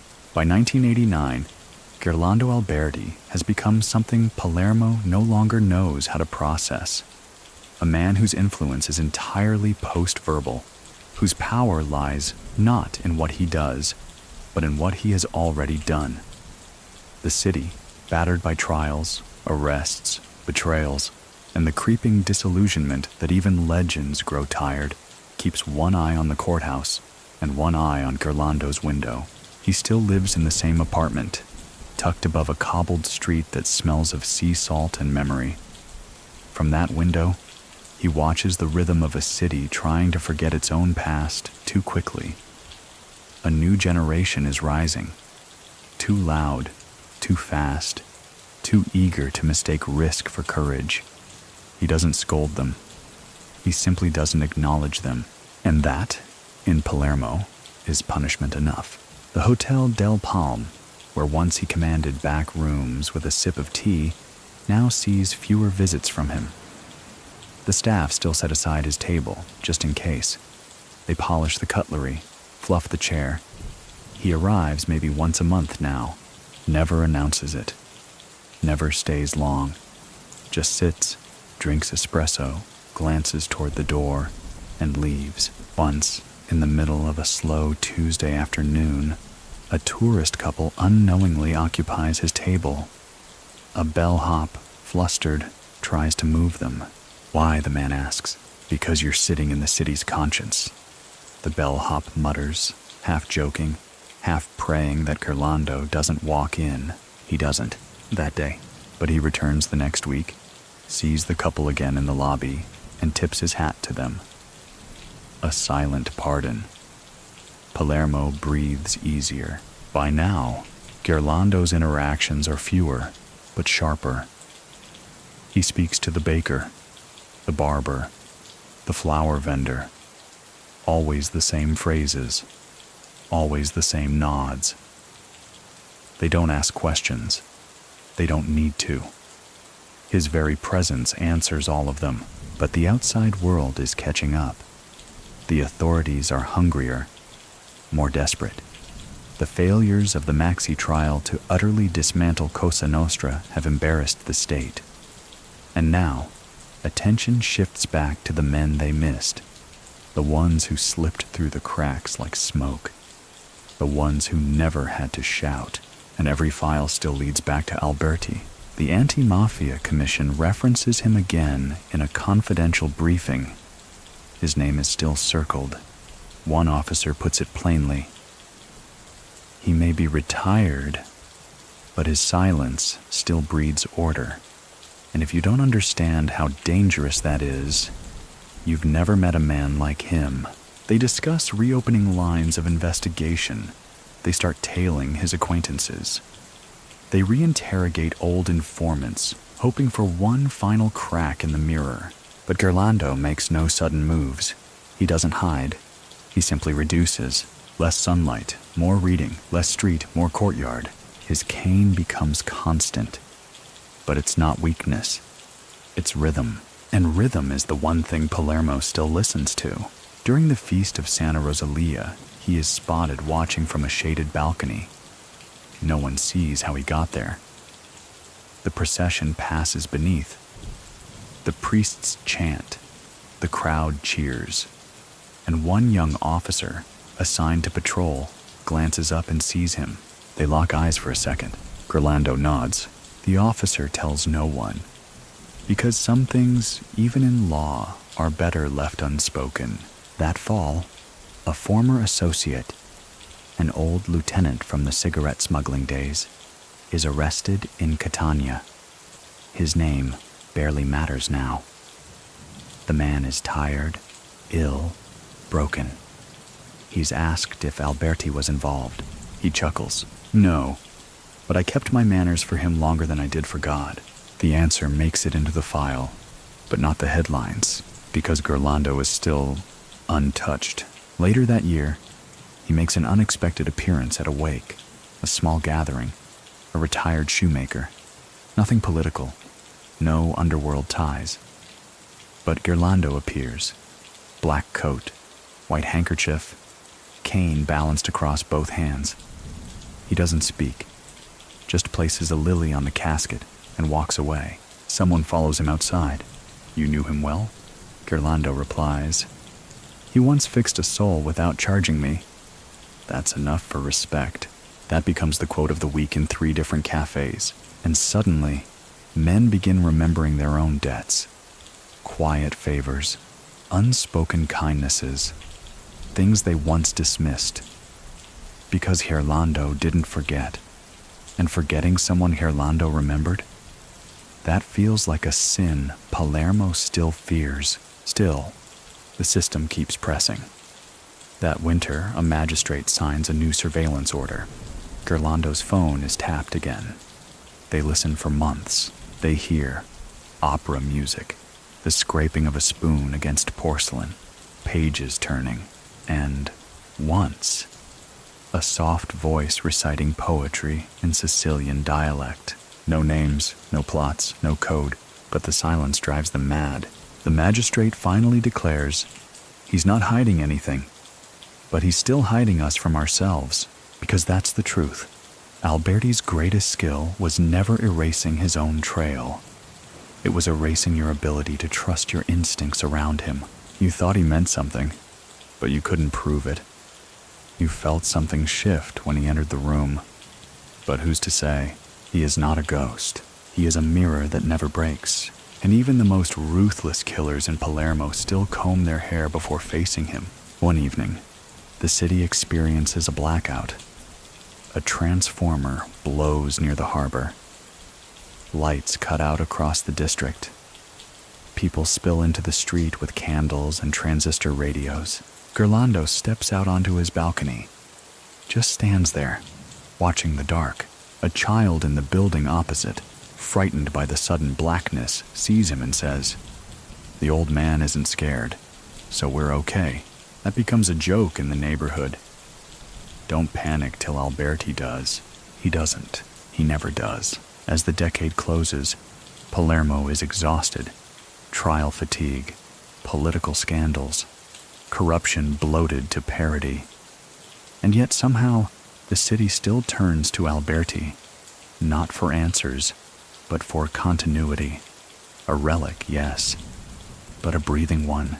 Many people still think that power ends when you stop using it, but Gerlando Alberti proves a deeper truth, that withholding power can be the most powerful gesture of all.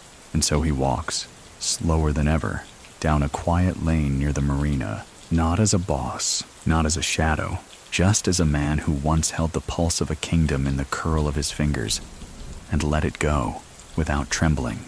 The 1990s arrive not with a bang, but with an eerie stillness in Palermo. The city that once roared with vendettas and vanished men now shuffles forward, half blind from all it has seen, half deaf from all it refuses to hear. The architecture is the same. The sea still hums its old lullabies, but the spirit of the place, brittle, cautious, inward, has changed. Yet one figure walks on unchanged. Gerlando Alberti, now into his 60s and bearing the full weight of his own legend, is still seen in the same places. A narrow street near Palermo Market, a cafe with a dusty window pane on Via Maqueda, the barber's chair that swivels only when he sits in it. He no longer needs to speak, not because he's unwilling, but because language has become redundant. In a world flooded with testimonies and court transcripts, his silence stands as its own kind of resistance. But he's not forgotten, not even close. The younger generation of criminals, those with pagers, flip phones, foreign bank accounts, they still ask about him. Some even approach him nervously, like pilgrims greeting a statue rumored to weep. "Signore Alberti," one asks after a poorly executed extortion makes the news. "What would you have done?" Gerlando doesn't answer immediately. He sips his coffee, watches a pigeon land on a church step, then simply says, "A whisper lasts longer than a bruise." The young man nods as if understanding. He doesn't, but he knows not to ask again. Behind the scenes, the judiciary continues to circle. Operation after operation, arrest after arrest. Files swell. New mafiosi crumble under testimony. Families fracture. Bloodlines lose their blood, but Gerlando is still there, standing untouched, less like a man, more like a constant. The police have all but given up on catching him in the act. There is no act. There are only echoes, and you can't arrest an echo. So they start to look for legacy instead. Influence, cultural footprint, whispered codes and new transcripts that reference Il vecchio gentiluomo, the old gentleman. One informant, pressed under fluorescent light and moral collapse, tries to describe Gerlando's role in a money laundering route between Palermo and Marseille. "I never saw him with the money," he admits. "But somehow, every time I blinked, it was gone, and everything balanced." The prosecutors sigh. They've heard this before. That year, Gerlando begins visiting the botanical gardens more frequently. Not because he's hiding, because it's quiet. He walks between the palm trees like a man retracing something, though it's unclear if it's steps or thoughts. A gardener offers him a fig from the tree near the entrance. Gerlando thanks him, pockets it, and later leaves it on a bench by the cactus house. When the gardener finds it, he laughs. Even the fig couldn't keep up with him. There's a subtle irony in all of this. For decades, Alberti built a reputation around being central, indispensable, woven into the threads of organized crime like a lining in a well-cut suit. And now, as that world dissolves in public courtrooms and news headlines, he removes himself with the same precision. He doesn't resist, he recedes.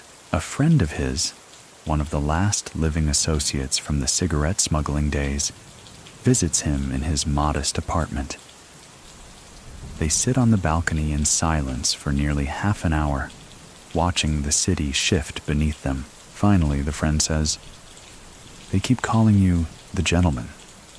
You ever get tired of that?" Gerlando smiles.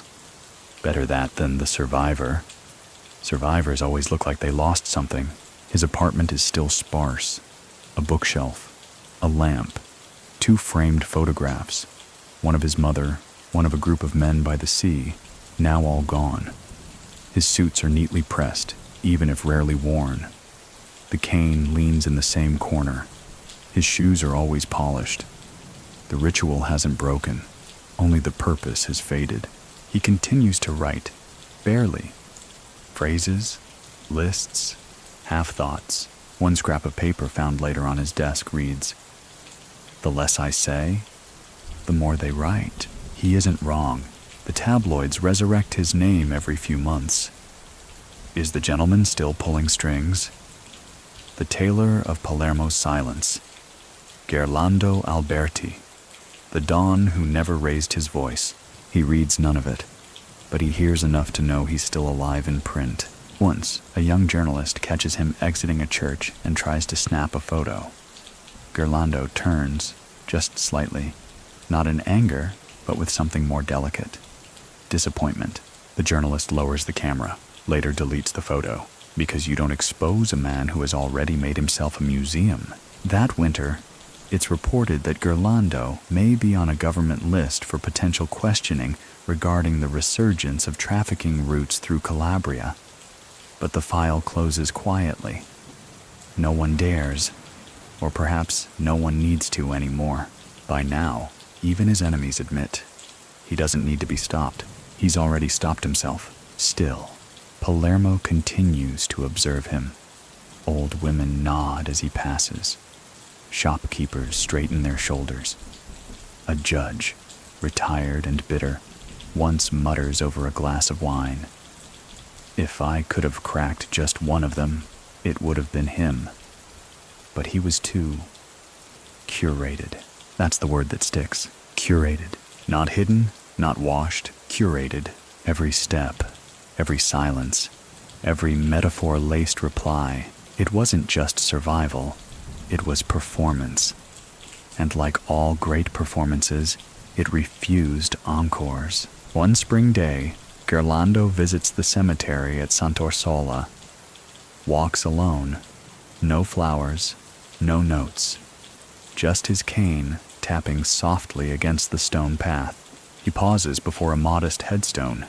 No name revealed, just dates. He stands there for 10 minutes, says nothing, then places a coin on the ledge and leaves. A groundskeeper later finds it, a perfectly polished 500 lira coin. Not rare, not flashy, but unmistakably intentional. No one ever finds out whose grave it was. By now, the myths are more interesting than the truth. Many people still think that Gerlando Alberti vanished sometime in the early 80s, that he faded with the others, that his silence meant surrender. But Palermo knows better. He didn't fade. He dimmed the lights on purpose. By 1991, Gerlando Alberti is no longer just a relic. He's an institution. Palermo may not say his name aloud anymore, but it has built entire routines around the idea that he's still watching. Like a grandfather clock in the corner of a dark hall, you don't need to hear it ticking to believe that it's still keeping time. He doesn't appear in newspapers anymore. He hasn't been summoned to court in years. Yet still, when a young mafioso steps too far out of line, the older generation only needs to ask one question. Would Alberti have done that? That's enough, because everyone knows what he would have done. He would have waited, measured, smiled, done nothing, and achieved everything. That spring, Gerlando begins rising earlier than ever. Dawn finds him already dressed, cane in hand, walking to the edge of the city's tired marina. The fishermen wave. Some offer him a place on the bench. He declines. He prefers to stand. The sea makes more sense when you're on your feet. To them, he's just il signore. They may not know the details, but they feel the orbit. One says, when he's there, the birds land closer. No one laughs, because it might be true. In the new Palermo, the drug trades no longer flow through whispers and teacups. They blaze through cell towers and encrypted pagers. The new breed are young, brash, impatient. They dress like mainlanders. They speak too fast. They kill too easily. They don't understand why men like Gerlando never had to raise their voice. And he doesn't explain, because Alberti no longer teaches. He remains, which is more powerful than anything he could say. There's one exception. A man in his 40s, nervous, pale, educated, but frightened, comes to Gerlando with a question. He's not a mafioso. He's a lawyer. Grew up 2 blocks from Gerlando's old tailor shop. He's terrified that his name will surface in a case he's loosely tied to. He asks, "What should I do?" Gerlando looks at him a long while, then replies, "If the building is on fire, you don't ask where the marble came from. You walk." The man takes a job in Naples a month later, never returns. The newspapers never connect it to anything. But the magistrates notice the timing. That same year, an old associate, one of the last who truly remembers the 50s, dies in a clinic outside Trapani. At the funeral, Gerlando stands outside the church, not entering, not greeting anyone, just watching. Hands folded behind his back, eyes shaded by his hat. A young woman asks her father who that man is. He replies, "That's the one everyone thinks has nothing to say, but even your heartbeat would pause if you turned to listen to it." That quote circulates quietly, becoming legend. As the world grows louder, Gerlando continues shrinking in the most deliberate ways. He stops visiting certain streets, stops writing entirely. No more notebooks, no more scraps, no more metaphors tucked into the folds of receipts. The shelves in his apartment begin to empty. Books given away, clothes donated. One morning, he visits the tailor and asks for the simplest suit possible. No lining, no cuffs, black, but not shiny. The tailor says, "You planning for something?" Gerlando replies, "Just planning to leave something behind that doesn't embarrass me." The suit is never worn, just hung quietly on the farthest rack. It's around this time that the hotel staff at the Palm notice something odd. His table, once left perpetually reserved, is cleared permanently. The maître d', an old friend, makes the call. Not because Gerlando told him to, because Gerlando hasn't been in for 2 months, and because sometimes respect means letting go before you're asked. The gesture travels through the city like news with no words. Even the courts seem to pause. His file remains technically open, but not active. He's mentioned in 3 new depositions, but only in past tense. Alberti was the one who, back then, we checked with Alberti, not was, but still, no one risks closing the file. That same fall, a journalist publishes a retrospective titled The Tailored Ghost. It's a clever piece, literary, respectful, slightly wistful. It outlines Gerlando's life through indirect testimonies, unanswered questions, and oblique shadows. There are no revelations, just an acknowledgement that Palermo once revolved around a man who never claimed the orbit. The article becomes an instant classic. Even Gerlando reads it. When asked what he thought, he shrugs and says, "Nice prose, not my story." He never denies it, though, because denial implies caring, and he doesn't, not anymore. One detail the article gets right is the pouch. That leather pouch, cracked, folded, silent, still rests on his side table. People say it once held secrets, or names, or favors. Now it holds only 2 things, a handkerchief and a photograph of a group of men on a Sicilian beach decades ago. Faded, torn at the corners. Only one man remains alive from that photo, and he's not smiling. In December of 1991, Gerlando stops walking altogether, not because of illness, not because of fear, because there's nothing left to measure. He takes to his balcony in the early mornings, watching the sky instead of the sea. His plants, simple, unremarkable, continue to grow. A neighbor says, "The man's so quiet, even his basil seems ashamed to rustle." And when the new year turns, he doesn't celebrate. He doesn't mourn either. He just sits. Because some years, Palermo doesn't need witnesses. It needs anchors. Many people still think that Gerlando Alberti's greatest weapon was discretion. But the truth is simpler. His weapon was time, and no one else knew how to hold it as long or as gently. By 1992, Palermo has become a city wincing in advance, waiting for the next name to fall, the next bomb to echo through its stone corridors, the next news flash to confirm what the wind already carries. The anti-mafia campaign has escalated into something almost biblical. Falcone is gone.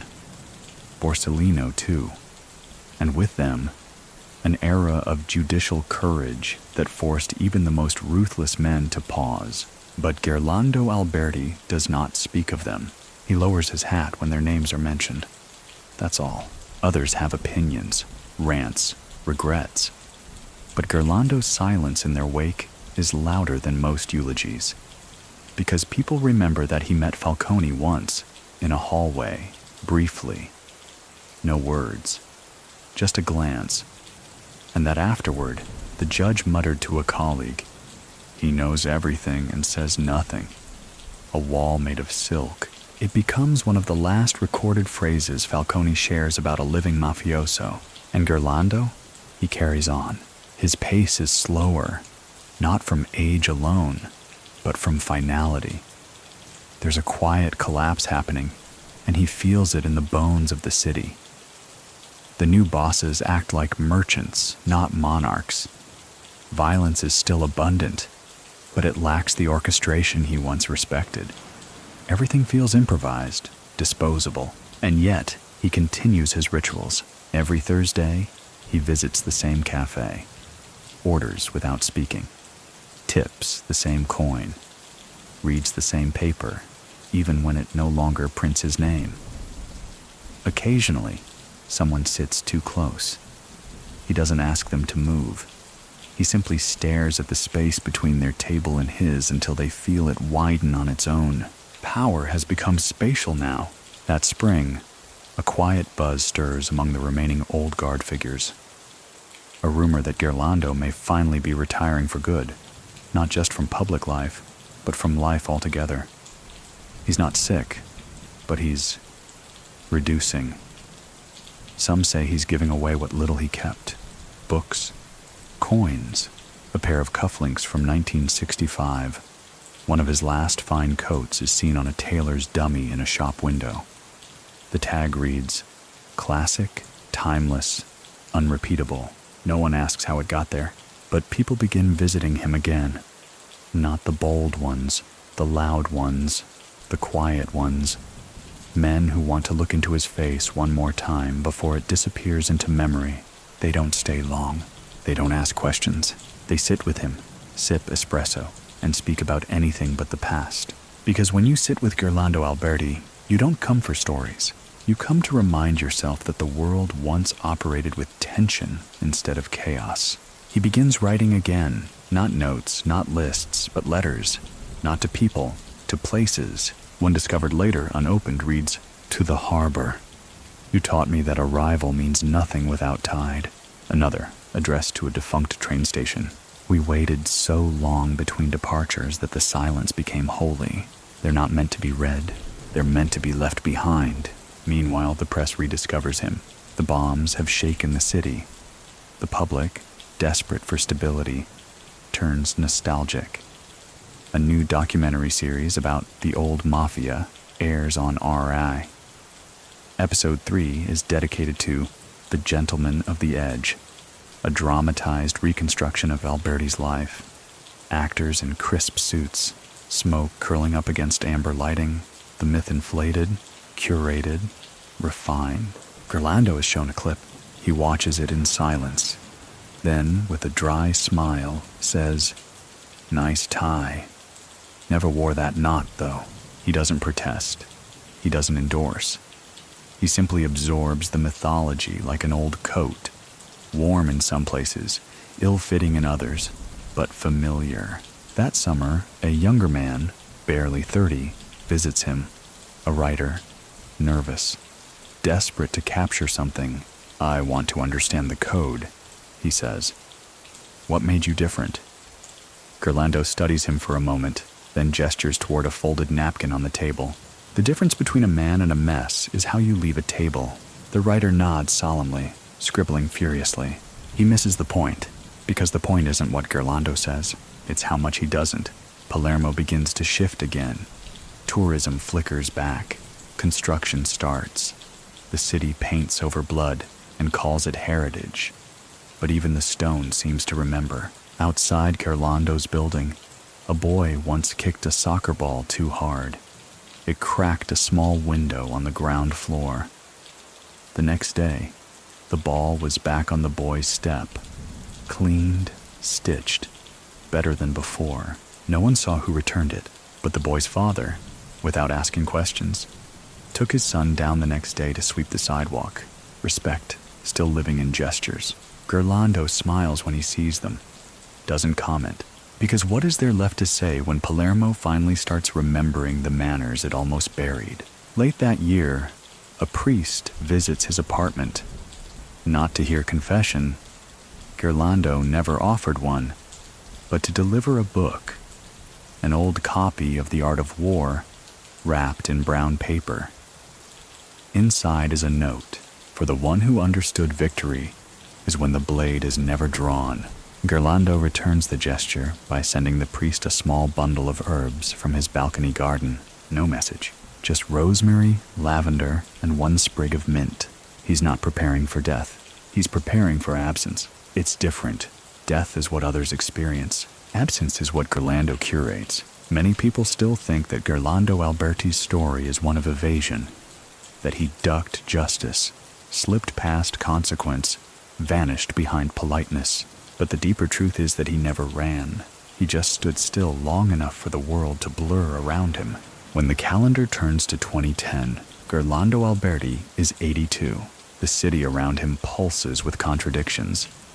Bulletproof glass on boutique hotels, graffiti sprayed over anti-mafia murals, tourists snapping photos beside sites that once hosted whispers of murder. Palermo has become a place that sells its secrets with a smile and an espresso. But one door still remains closed. Gerlando's, not because he's hiding, but because very little interests him anymore. His days follow a rhythm so precise, it might as well be scored to music. Wake at 6, brew coffee with a stovetop mocha pot that has outlived 2 kitchen renovations. sit beside the same west-facing window. No newspaper. He stopped reading headlines when they started using his name as metaphor. Instead, he listens to the street below, to the elevator's slow groan, to footsteps distinct and identifiable by weight and rhythm. In Palermo, you don't learn faces, you learn sounds. Occasionally, someone visits. A former associate, now retired into a quiet life of fish markets or family-run laundromats. They come with no agenda, just to sit in silence, share a coffee, maybe pass a photo of grandchildren across the table. One afternoon, a man brings him a chessboard. "You taught me strategy," he says softly. Gerlando nods, sets up the pieces. But the game never begins. They just look at the board. One pondering past moves, the other wondering if kings ever matter in a world where pawns remember everything. Outside, the air hums with modernity. Smartphones, motorinos, QR codes on tourist maps. But here, inside this aging apartment where curtains yellow with sun, time obeys no one. There's talk in the papers, again, this time, about the supposed final unraveling of Cosa Nostra, about court testimonies and digital surveillance, about another wave of pentiti, the so-called repentant, who trade memory for mercy. Younger bosses caught on WhatsApp threads, sloppy, careless, transactional. Gerlando doesn't scoff. He just folds his hands and whispers, "What did they think the silence was for?" He never believed the mafia would live forever, but he did expect its extinction to come with dignity. Instead, it's unraveling like a cheap suit, seams exposed under neon lighting. Still, he says nothing publicly, because Gerlando Alberti believes in legacy, not just as story, but as architecture. And architecture does not argue. In the early months of 2011, something odd begins to happen. Young men, strangers, start leaving things outside his building. Small tokens, a chess pawn, a pressed flower in a wax envelope. One day, a cassette tape labeled Nono's Song. They don't ask for selfies. They don't knock. They simply leave these things and vanish. It takes a while, but eventually, someone realizes these are offerings, tiny tributes to an idea more than a man. Because while the documentaries focus on bombs and betrayals, the younger generation senses something else. Presence. Gerlando's most dangerous weapon wasn't violence, it was attention. He remembered faces, never raised his voice, understood the weight of pauses, and in a world where everyone is shouting, his hush becomes holy. That spring, his balcony garden blooms unusually early.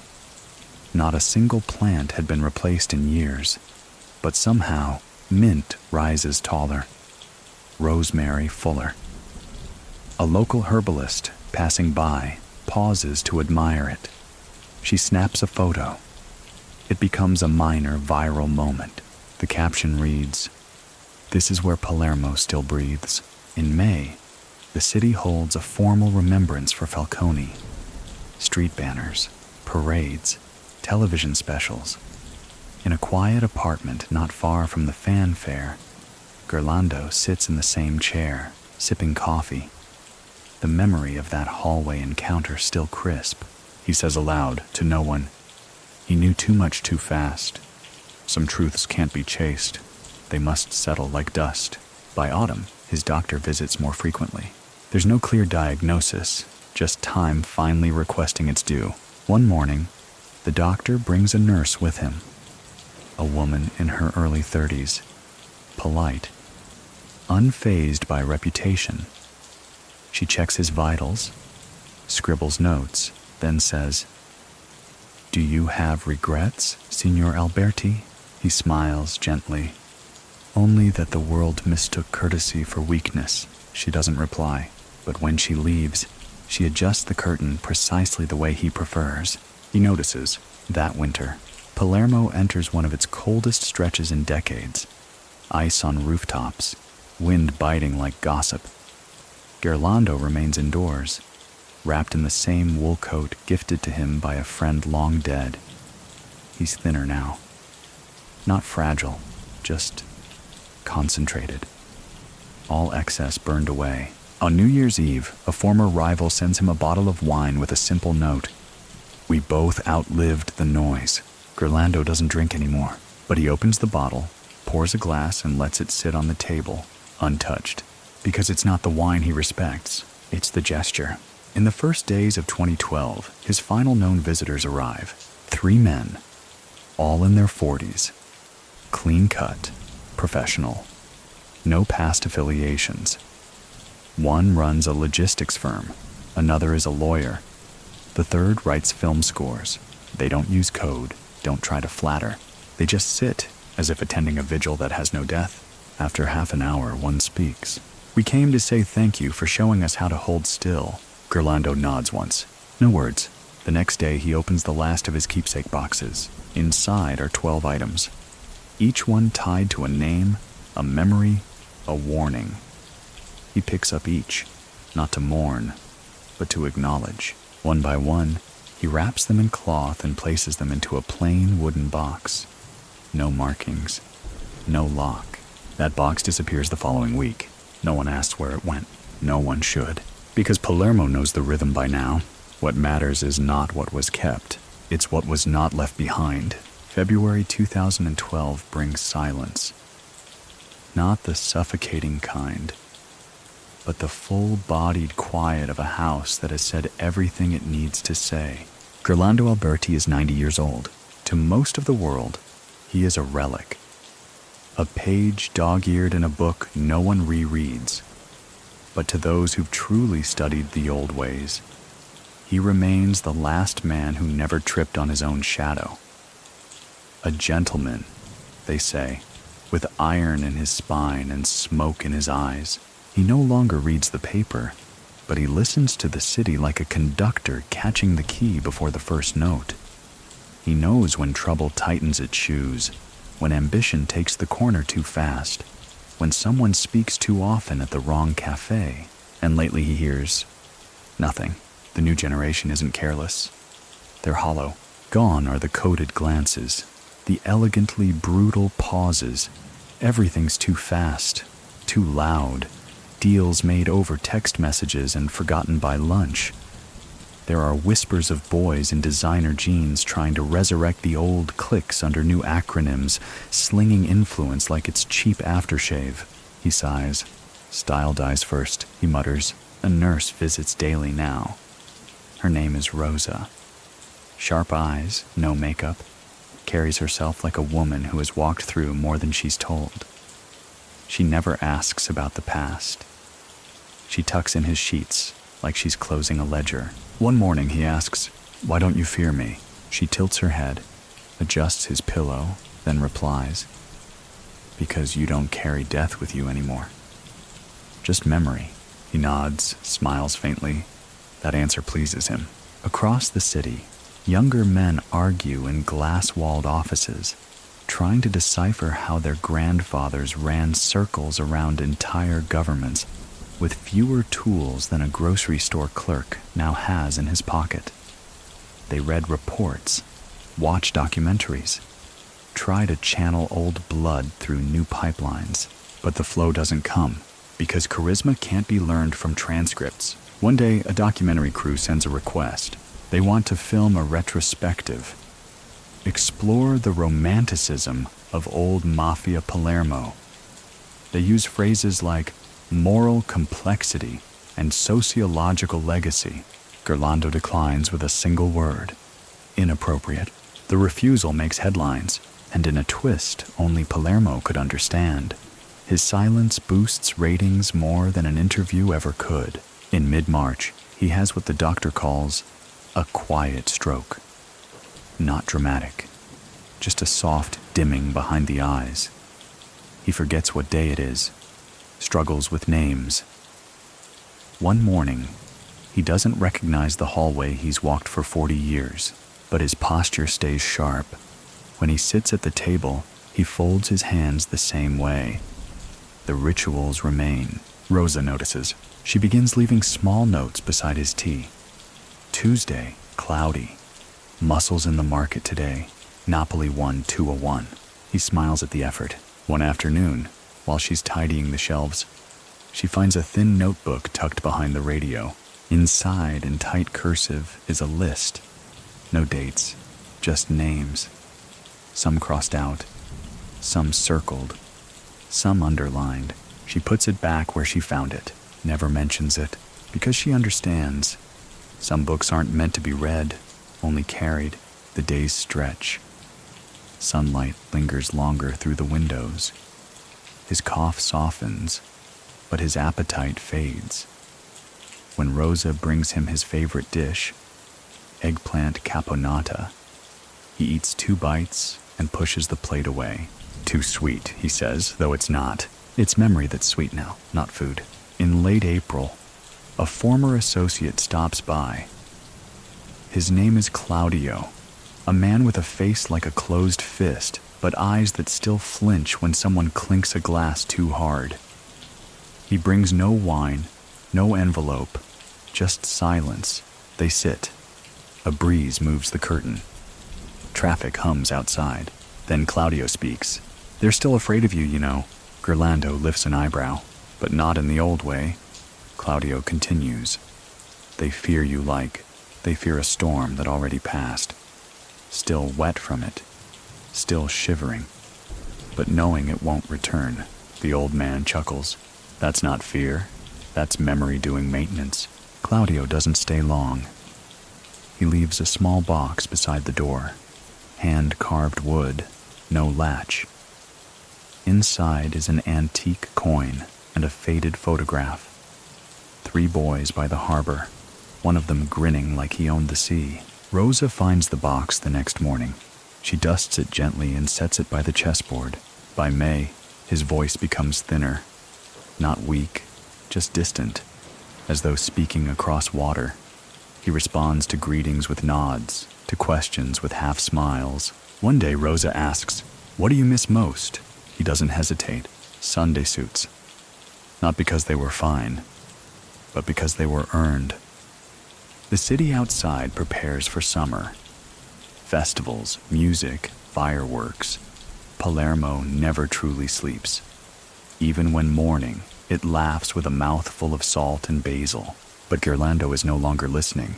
On May 28, 2012, at precisely 6:42 in the morning, Rosa finds him still. Not collapsed, not slumped, just seated.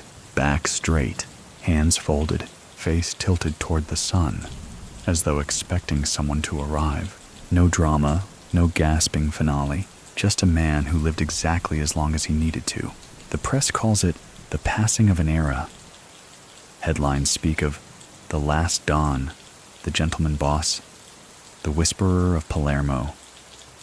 Some speculate about hidden memoirs, secret vaults, recordings, confessions. None are ever found, because Gerlando Alberti never needed to write anything down. His legacy was never paper. It was posture. It was stillness. The city holds no public funeral. His family requests privacy. But on the day of his burial, someone hangs a single sign from a highway overpass. Plain white cloth. 2 words. Still standing. No one claims credit. No one has to. The following week, Rosa visits the apartment one last time. She waters the herbs, adjusts the curtain, and places a folded napkin beside the chessboard. Inside it, a single white pawn, and she whispers, "Checkmate," then closes the door behind her, softly, like someone ending a song before the last note fades. Palermo breathes differently now. It exhales lighter, moves a little faster, dresses a little louder. The shadows still cling to corners, but they no longer carry the weight of old oaths. With Gerlando Alberti gone, the city doesn't crumble, nor does it rejoice. It simply shifts, like a house adjusting to a new silence in one of its oldest rooms. In the weeks after his death, those who remember him begin making quiet visits. They come not with fanfare, but with nods to a man who never sought attention. One man lays a red carnation on the doorstep, Another, a much older gentleman, brings a loaf of bread and whispers, "For the time you fed me when I was nobody." They never ring the bell. The building superintendent doesn't mind. He lets them be. Tells his nephew, "That flat's got echoes in the walls. Best let them pass on their own." And Palermo, for all its forward-thrusting motion, still honors ritual, especially for those who wore suits without needing to raise their voice. By summer there are rumors. Of course there are. Rumors that Alberti left behind a sealed envelope to be opened only on the 100th anniversary of his birth. Others claim his final words were whispered into a cassette tape stored in a safety deposit box under a fake name. One theory insists he had dictated a complete organizational chart of Cosa Nostra as it existed in 1985, down to the names of drivers and cooks. But these stories never gain much traction, because those who knew him also knew this. Alberti didn't leave breadcrumbs. He left silence, and silence doesn't get deciphered. It gets respected. Meanwhile, his younger relatives go about their lives quietly. Some run small shops. One works in a clinic. None take his name publicly. And yet, in certain neighborhoods, when someone drops the phrase, "l'uomo educato," the polite man, it's understood who they mean. They say it with a smirk, a sigh, sometimes a touch of admiration, and sometimes a hint of fear. That's the legacy. Not a building, not a statue, just a phrase that changes color depending on who's saying it. One of the stranger developments in the months following his death is the interest from young academics. University students, many of whom weren't even born when Gerlando last stood in a courtroom, begin digging through archives, trying to map his influence. One group from Milan attempts a podcast titled The Gentle Dawn. It's canceled after 3 episodes. Why? Because despite the drama of his life, they can't find enough drama to feed the algorithm. Every time we think we found something explosive, one host complains in a now-deleted tweet, we realize he already sidestepped it, smiled at it, or turned it into something too subtle to sell. Exactly. He wasn't a headline. He was the margin that shaped the text. And margins don't scream. Somewhere in Trapani, an old man named Salvo, who once carried Gerlando's shoes through a police checkpoint in the 70s, sits with a cigar on his balcony. When asked about the old days, he doesn't reminisce. He just says, "When he entered a room, time obeyed." It's an odd phrase, but the kind that sticks. Because what does it mean when a man doesn't need to demand attention, yet receives it? It means his presence carried consequence without explanation. By fall, the city council quietly debates whether to name a street after him. Not officially, of course. But there's talk of rebranding a small alleyway in the Capo district Vicolo del Gentiluomo. The proposal doesn't pass. Too risky, too political. But the name sticks anyway. Within weeks, the locals are calling it that. Not out of fear, but out of nostalgia for an elegance that's vanished. A time when men didn't bark to show strength, but whispered and still got things done. Tourists begin to ask, "Who was this gentleman of the alley?" The locals smile. Depends who you ask. Meanwhile, Rosa now works at a retirement home in Monreal. Her new patients don't know about the old man in the Palermo apartment, but she carries his memory quietly. Occasionally, she adjusts a patient's collar a little more sharply, or insists on fresh lemon slices for afternoon tea. These are her ways of honoring him. One day, she receives a small package in the mail. No return address. Inside, a first edition of The Leopard by Lampedusa, and a note in old cursive. "Dignity doesn't decay." She says nothing, but that night, she rereads the first chapter aloud to a patient who hasn't spoken in days.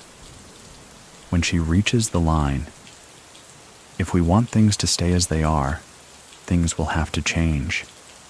She pauses, smiles faintly, and closes the book. Yes, that's the kind of wisdom he would have approved of.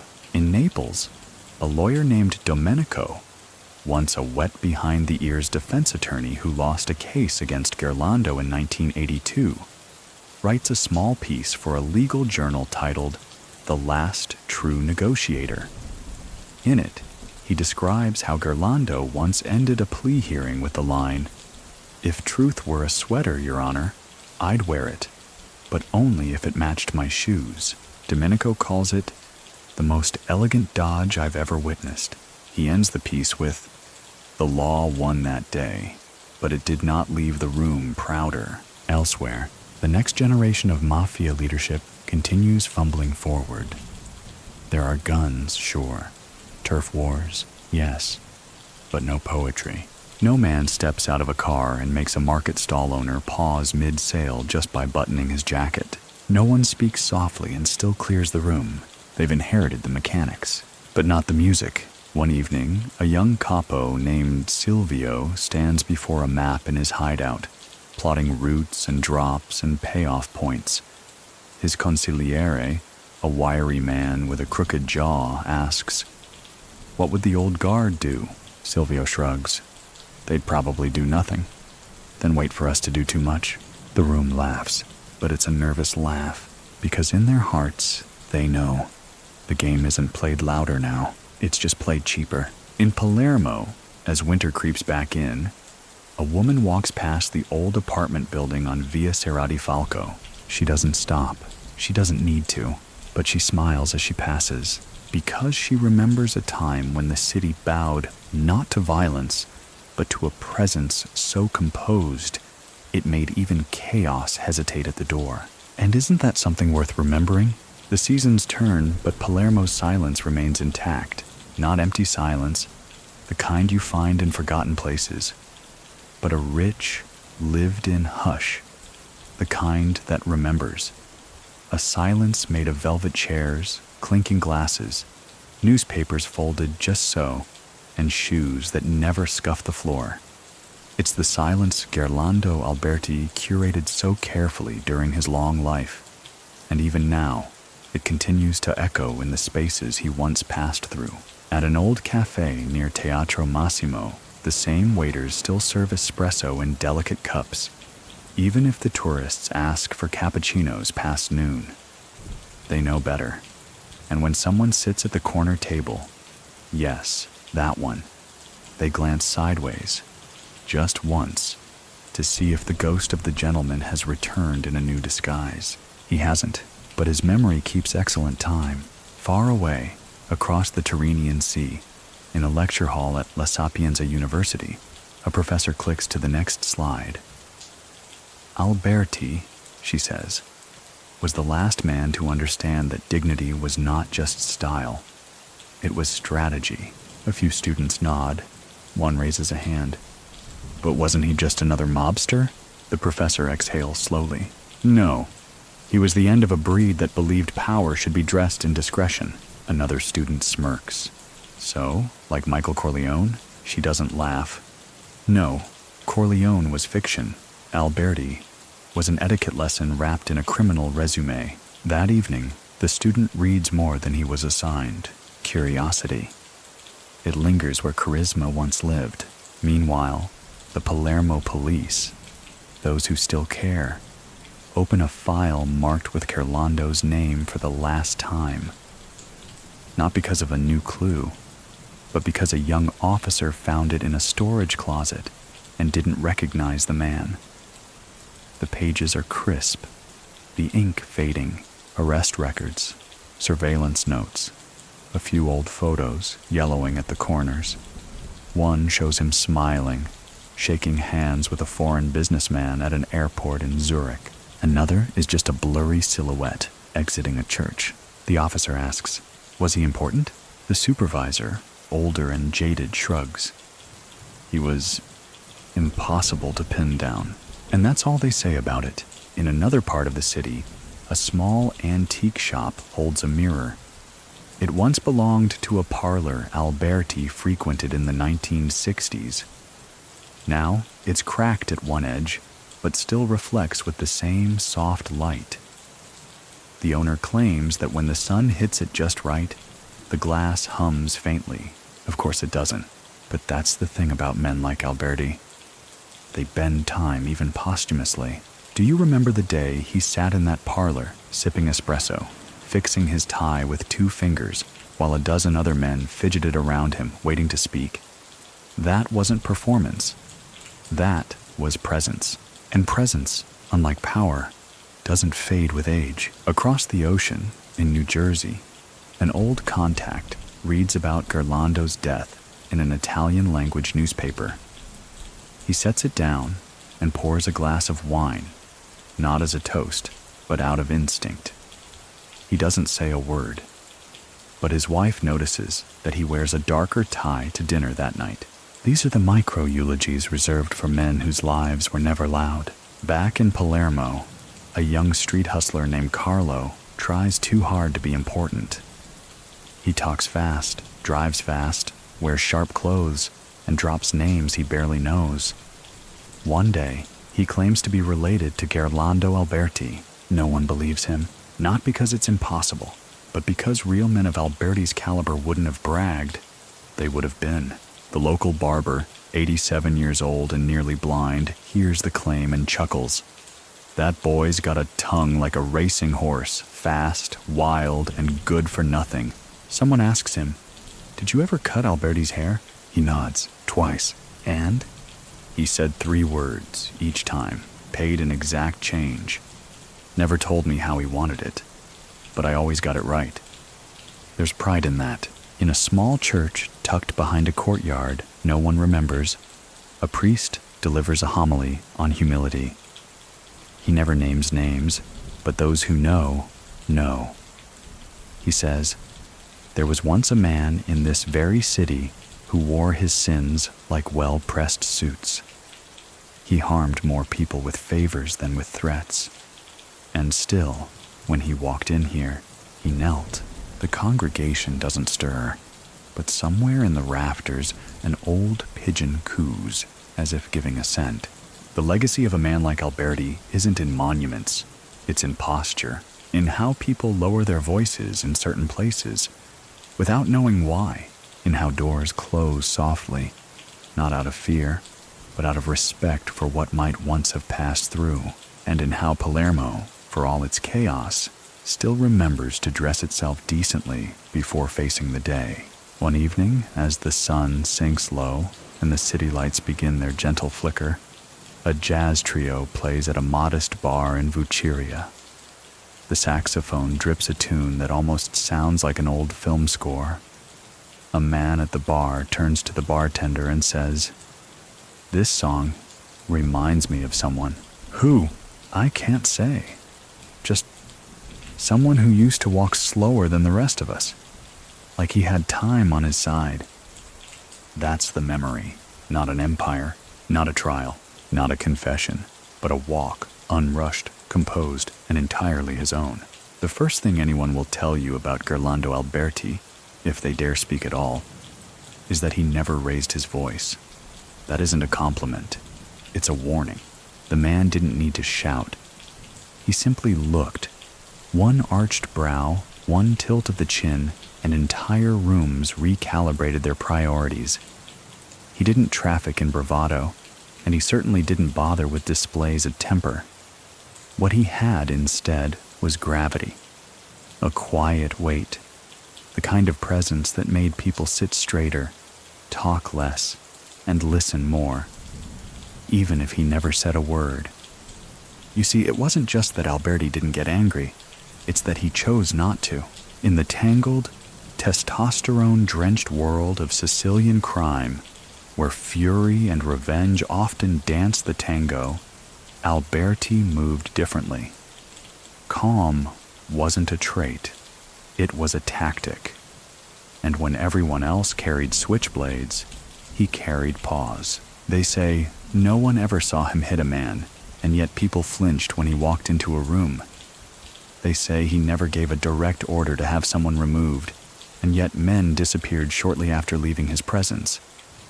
It was all very polite, very dignified, like a maître d' showing you to the door, but the door led off a cliff. One afternoon in 1973, during a particularly tense negotiation between rival factions, Alberti walked into a warehouse behind the port.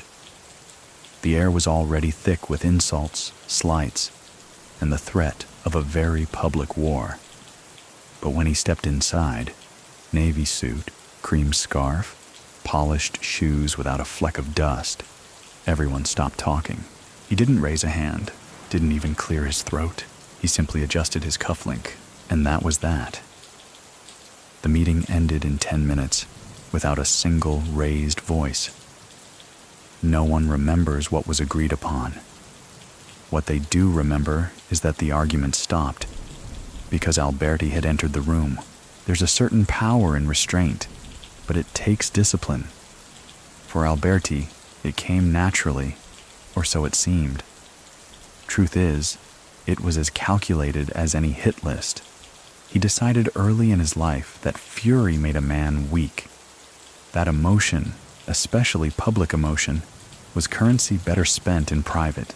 Many people still think that he bottled his rage so effectively, it fermented into something more potent. Influence. Take, for instance, the time in the early 80s when a younger associate insulted him during a dinner. A small thing, really. A comment about his age. A suggestion that maybe it's time the old men step aside. The room went quiet. Alberti didn't respond. He even smiled faintly. The dinner resumed. 2 months later, that same associate was quietly relocated. No violence, no scandal. Just gone. Moved to a minor post in a rural corner of Calabria where no one remembered his name. No one ever linked it back to Alberti. But no one doubted it either. That was his gift. He rewrote the rules without touching the paper. It's worth noting that in over 4 decades of documented involvement with Cosa Nostra, no wiretap ever caught him shouting. No photograph captured him looking flustered. Even the surveillance officers trailing him admitted that following Alberti was like tailing fog, present but impossible to grasp. In courtrooms, he addressed judges like old friends, never defensive, never evasive, just politely indifferent. He'd greet the court clerk with a warm "buongiorno" and sit perfectly still for hours, never fidgeting.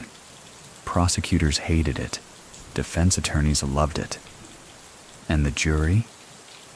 They were usually too charmed to convict, and yet he was feared, not because of what he did, but because no one quite knew how he did it.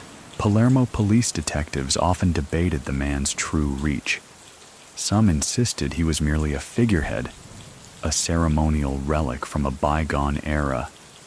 Others swore he was the quiet hand behind half the city's orchestrated disappearances. But one thing they all agreed on: he never got angry, not when his name was dragged through newspapers, not when allies turned informants, not even when his closest friend was gunned down in a public square. He showed up to the funeral in dark sunglasses and an even darker suit, said nothing, laid a single rose, then walked away before the service ended. Was he grieving? Probably. Did he cry? No one ever saw it. That's the thing with men like Alberti. Their emotions are private property. No trespassing allowed. Of course, not everyone admired this stoicism. Some younger mafiosi found it unnerving. "He's like a statue," one reportedly said. "Looks nice, but you never know if he's watching you or already signed your name in the ledger." Even within the inner circle there were whispers. Why doesn't he ever lose it? Why doesn't he react? But Alberti understood something they didn't. To react is to relinquish control. To show fury is to show your hand. And in a world built on leverage, that's as foolish as stepping into a rainstorm in silk shoes. Instead, he cultivated a mythos of composure. And the myth worked. There's a story, a strange one, often repeated in hushed tones, about a dog. In the late 90s, a reporter camped outside his residence, hoping for a photo. Alberti noticed but didn't speak. Instead, he calmly fed a stray dog that had taken up residence nearby. For 3 weeks, the dog sat between Alberti and the camera, refusing to let the photographer get close. Eventually, the reporter gave up. Was it coincidence? Training? Luck? Doesn't matter. What matters is the outcome. Alberti stayed unphotographed, and the dog earned a name around the neighborhood, Il Custode. Some even joked that the dog learned its calm demeanor from its master. But calm doesn't mean powerless. One of the last times Alberti appeared in public, he attended an art gallery opening. Not for publicity. He had a genuine love of paintings, particularly Caravaggio. He stood for nearly 15 minutes before the taking of Christ, eyes fixed on Judas. A journalist approached, perhaps emboldened by the wine. "Do you see yourself in the painting?" he asked lightly. Alberti didn't turn. "No," he said softly, "but I recognized the silence before the kiss. That was all. No quotes, no denial, no rebuke, just recognition." Years later, the journalist would tell that story over espresso in Rome, shaking his head. It wasn't what he said. It was the way he said it. Like he'd already lived that moment a dozen times. And maybe he had.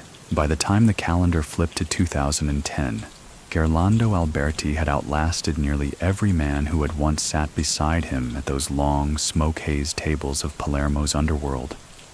They were either buried or forgotten, some whispered about in Sicilian cafes, others rotting in silence.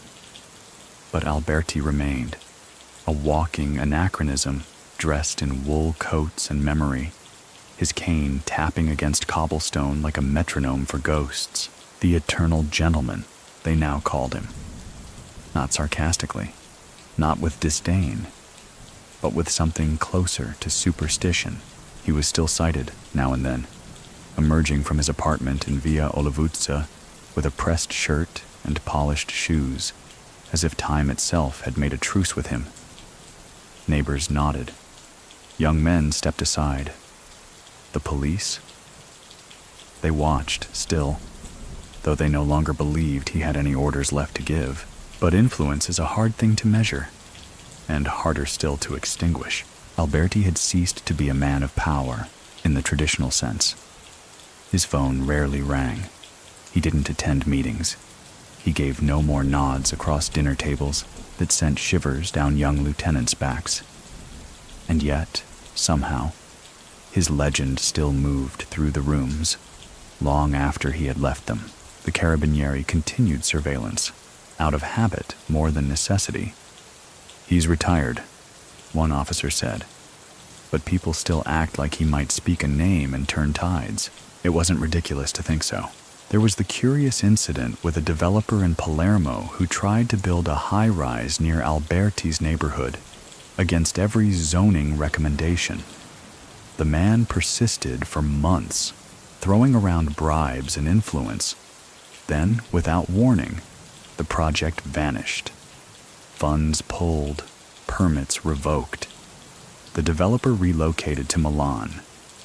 When asked what happened, he reportedly muttered, "Someone reminded me Palermo is still Palermo." No one proved Alberti had a hand in it, but no one doubted it either. He had long ago stopped needing to give direct commands.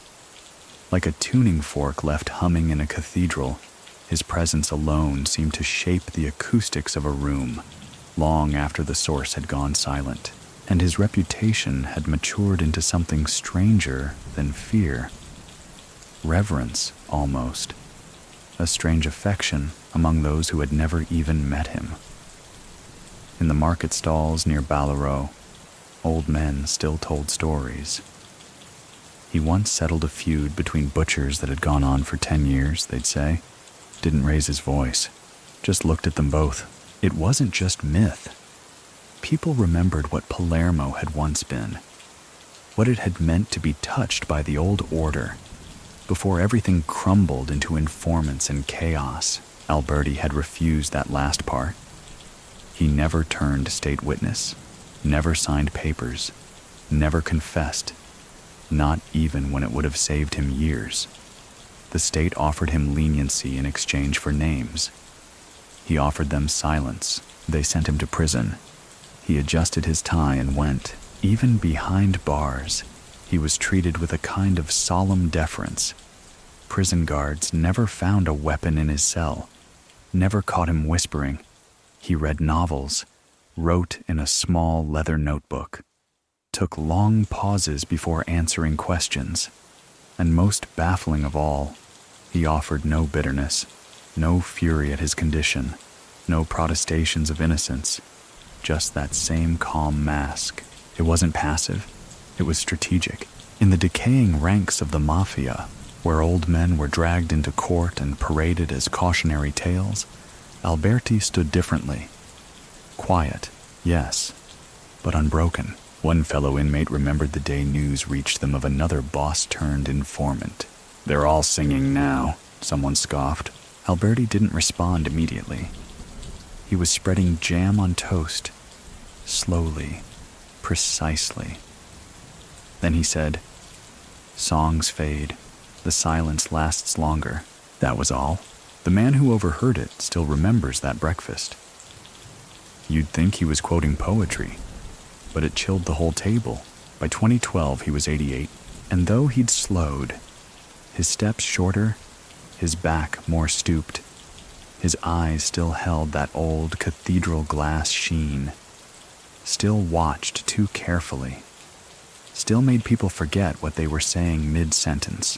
He was released from his final sentence for health reasons, and the newspapers took note. "The last gentleman of the mafia walks free," one headline read. But there was no fanfare on the street, no cameras at his gate, just the quiet hush of a man returning to the city he never truly left. What's strange is how little he said in those final years. No interviews, no memoir, no long bar-side recollections like others had attempted. He simply existed, an antique among plastic, an oil painting in a world of phone screens. And perhaps that's why the myth grew. Many people still think that his silence in old age was itself a strategy, that by saying nothing, he kept everything possible. When a man says nothing, an old Cosa Nostra proverb goes, he can be anything. His funeral came in 2012, quiet and nearly invisible to the public. No state ceremony, no televised retrospectives, just a small procession through Palermo's oldest cemetery. The weather that day was overcast, as if the sky itself wanted to stay neutral. Few faces from the old guard showed. Most were gone. But there were younger men in tailored suits, none speaking, none drawing attention. And among them, some whispered names that no longer made headlines. There was a strange symmetry to it. Gerlando Alberti had entered the world in Palermo in the haze of another century, and now left it with barely a ripple. Just the soft shuffling of polished shoes on stone, and the final sigh of a legend exhaling into dust. No long eulogy, no dramatic goodbyes, just the hush of gravel under wheels, and the slight bow of a priest who likely didn't know half of what the man had done. In a way, it was perfect. One young journalist, who had researched him obsessively but never met him, stood at the back of the funeral procession. She didn't approach the family, didn't snap a photo, just stood, watching, then turned and walked away. Later, she wrote a single sentence in her notes. He left as he lived without needing to say goodbye. It wasn't published. It didn't need to be. Sometimes, the most powerful stories are the ones no one dares to write. In the shadow of Gerlando Alberti's quiet departure, Palermo itself seemed to pause, as if the city, long numb to blood, power, and legacy, understood something had truly ended. Streets that once echoed with whispered names now hummed with the static of a new era. But like old vines beneath modern paint, the trace of his presence remained, coiled and quiet.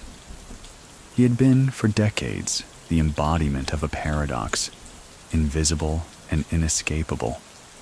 Even in death, that remained true.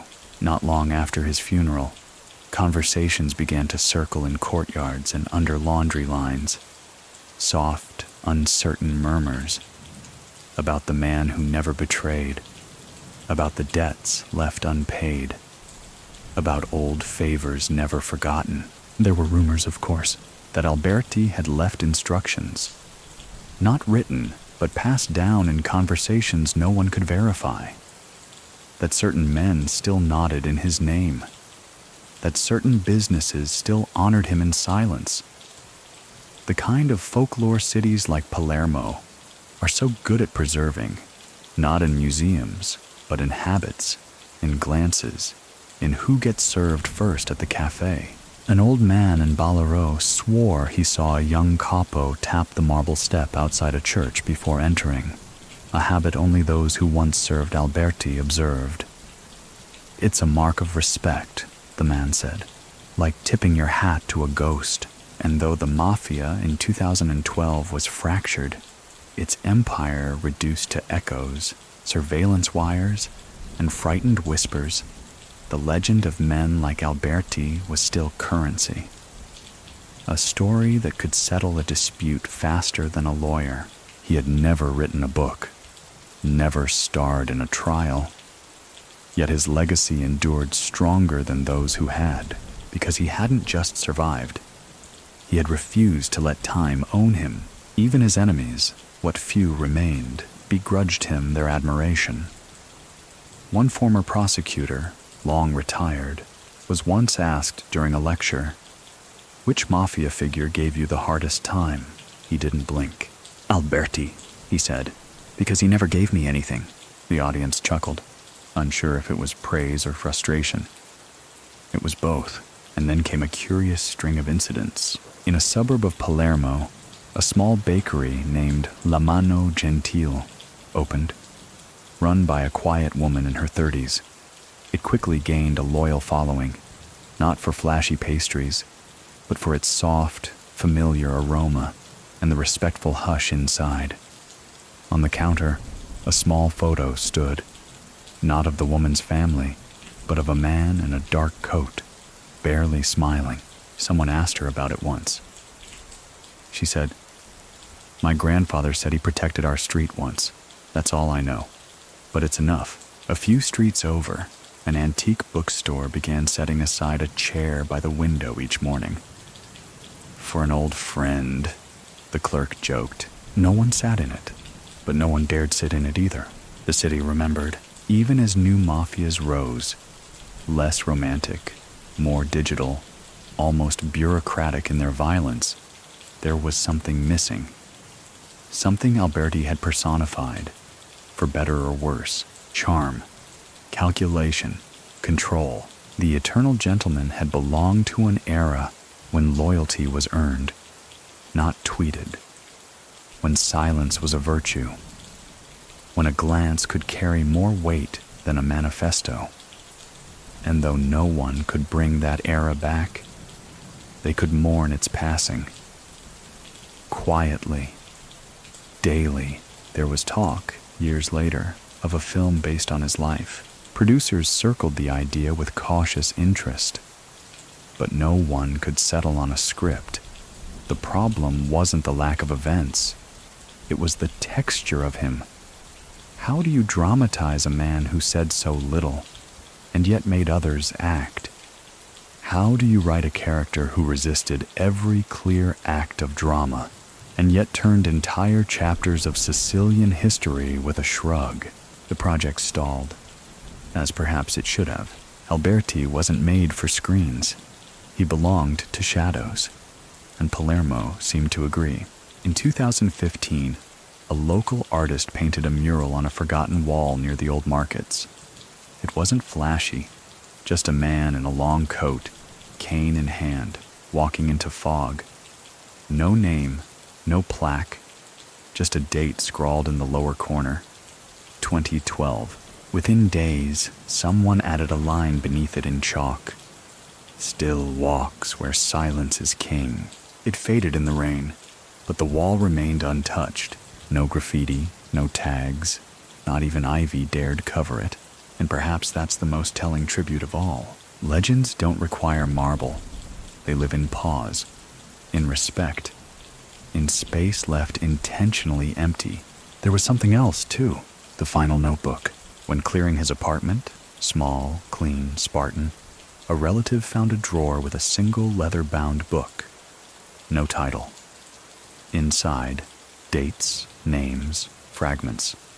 Nothing incriminating. Just reflections, observations, weather on certain days. A line about the sound pigeons made when landing on stone. Notes about dinners long past. Lists of favorite wines. A single poem, unattributed. But on the final page, in a hand more elegant than aged, I built nothing permanent, only quiet. If they remember me, let it be for that. It was never published. The family burned the notebook, by choice. We thought he'd prefer it that way, they said. And they were probably right, because Alberti had always known what lasted. It wasn't buildings, not empires, not even names in print. It was tone, stillness. The way people lower their voices at the mention of a name. The silence that follows, not of fear, but of reverence. And that, more than any throne or title, was his final territory. He died a man many had tried to define, but none had managed, because Gerlando Alberti had done what few in his world ever could. He exited, completely, leaving behind no script, only resonance. The seasons after Gerlando Alberti's passing seemed quieter in Palermo, not because the streets changed, but because something in the air had shifted, as if the city, weary and worn, had closed a book it never dared write aloud. There were no parades, no state funerals, no dramatic reckonings, just long shadows and knowing glances. The eternal gentleman had left behind no official heirs, no grand declarations, no sprawling estates. What remained were fragments. A gesture here, a whispered reference there, a legacy of absence rather than monuments. And that, in the end, was more potent than marble. People still asked, how did he last so long? How did a man who once stood beside the most feared capos of Sicily survive the purges, the betrayals, the endless wars? How did someone so close to power keep his hands so clean in the records and his image so intact in memory? The answers were never simple, but they always circled back to one word: restraint. While others barked orders, Alberti spoke softly, if at all. While rivals flaunted silk suits in excess, he wore tailored wool and avoided flash. While the city burned in vendettas, he hosted dinners with laughter and no phones. He had learned early that power was not about taking, but knowing when not to. That discretion outlived domination, that a whisper could echo longer than a gunshot. It was this philosophy that protected him when allies fell like dominoes, when maxi trials devoured entire generations, when informants lined up like pensioners at dawn. Alberti endured because he had built no empires, only allegiances, loose, soft-tied, unspoken. He was the man everyone owed something to, but could never quite remember what, and so they repaid him with silence. In the years following his death, law enforcement continued its digital siege of the remnants of Cosa Nostra. Wiretaps hummed, facial recognition trials launched, satellites mapped the towns where secrets once hid under vines. But Alberti's name appeared less and less, not because he was forgotten, but because there was so little to record. His was a legacy not of actions, but of patterns. Historians debated what influence he truly had. Some insisted he was a ghost figure by the end, a relic, no longer dangerous, just respected. Others argued he had never truly stopped pulling strings, only that the strings had changed. Whispered nods in council meetings, gentle tugs through intermediaries. A call made to avoid a war, not to start one. One scholar called him the last man of the old code. Another, less charitably, called him a relic romanticized beyond his deeds. But both agreed. His absence felt louder than many men's presence. What made Gerlando Alberti so enduring wasn't just his longevity. It was the paradox he embodied: charm without candor, command without cruelty, influence without presence. He had witnessed it all. The rise of Reina's tyranny, the cold-blooded logic of Provenzano, the splintering of loyalties after Falcone and Borsellino, the chaos that followed peace. Yet through it all, he moved like a shadow cast across generations, never fading, never fully forming.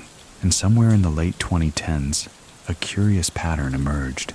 The name Alberti began appearing in online discussions, not in police reports, but in message boards, forums, and even YouTube comment sections. Stories from grandchildren, memories posted under pseudonyms, anecdotes that began with, "My nonno once told me," or "There was a man in our street who..." They weren't always true. Some were embellished, distorted, dramatized, but they all shared a certain tone: respect, nostalgia, even, strangely, warmth, because Alberti represented something beyond mafia lore. He was a symbol of a time when rules, even underworld ones, mattered. When dignity was not just posture, but practice. When a man's handshake held value, and his word meant something in a world built on lies. That's what Palermo remembered. Not his crimes, not his silence, but his style. Even the young began to say his name differently. Not with fear, but curiosity, as if invoking a half-remembered melody. Who was this man who outlived the flames? And in a sense, that question became his final triumph. Not what he took, but what he left behind. Questions. It's said that real power lies in shaping the stories others tell long after you're gone. And by that measure, Alberti remained untouchable. In the years to follow, journalists tried to draw connections between him and certain quiet businesses. Retired detectives muttered that certain zones remained inexplicably untouched. Young bloods wore his fashion silhouette without knowing who invented it. Cafes still reserved their best table for an unnamed gentleman, just in case, and still, no photos were added, no statues rose, no books bore his name as author. That was the point. He never asked to be remembered, but Palermo did anyway, and as night falls over its rooftops, and church bells toll soft and slow, there's a quiet understanding that some men didn't just live through history, they edited it. So now, as the hush deepens and the city slips further into its midnight silence, let the last thoughts of Gerlando Alberti soften around you like a velvet curtain. Picture him, not as a myth or a menace, but as a man walking slowly through narrow alleys, coat buttoned against the wind, footsteps measured, echoing faintly behind him. The lamps above cast long shadows, but he's in no rush. The past never chases those who respect its pace. Breathe slowly now. Let the flicker of curiosity quiet down into comfort. The questions don't need answers tonight. They can rest beside you, like old records no longer spinning, just the memory of their sound. And if you find yourself wondering why he endured, or how silence could weigh more than steel, maybe that's the lesson Alberti left behind. That control isn't volume. That dignity isn't decoration. That survival isn't just luck, but the art of staying small while seeing everything.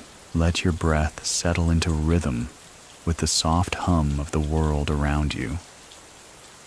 Maybe a fan turning. Maybe the echo of your own heart. The eternal gentleman walks no more, but the path he left remains smooth beneath the dust. Close your eyes. Drift.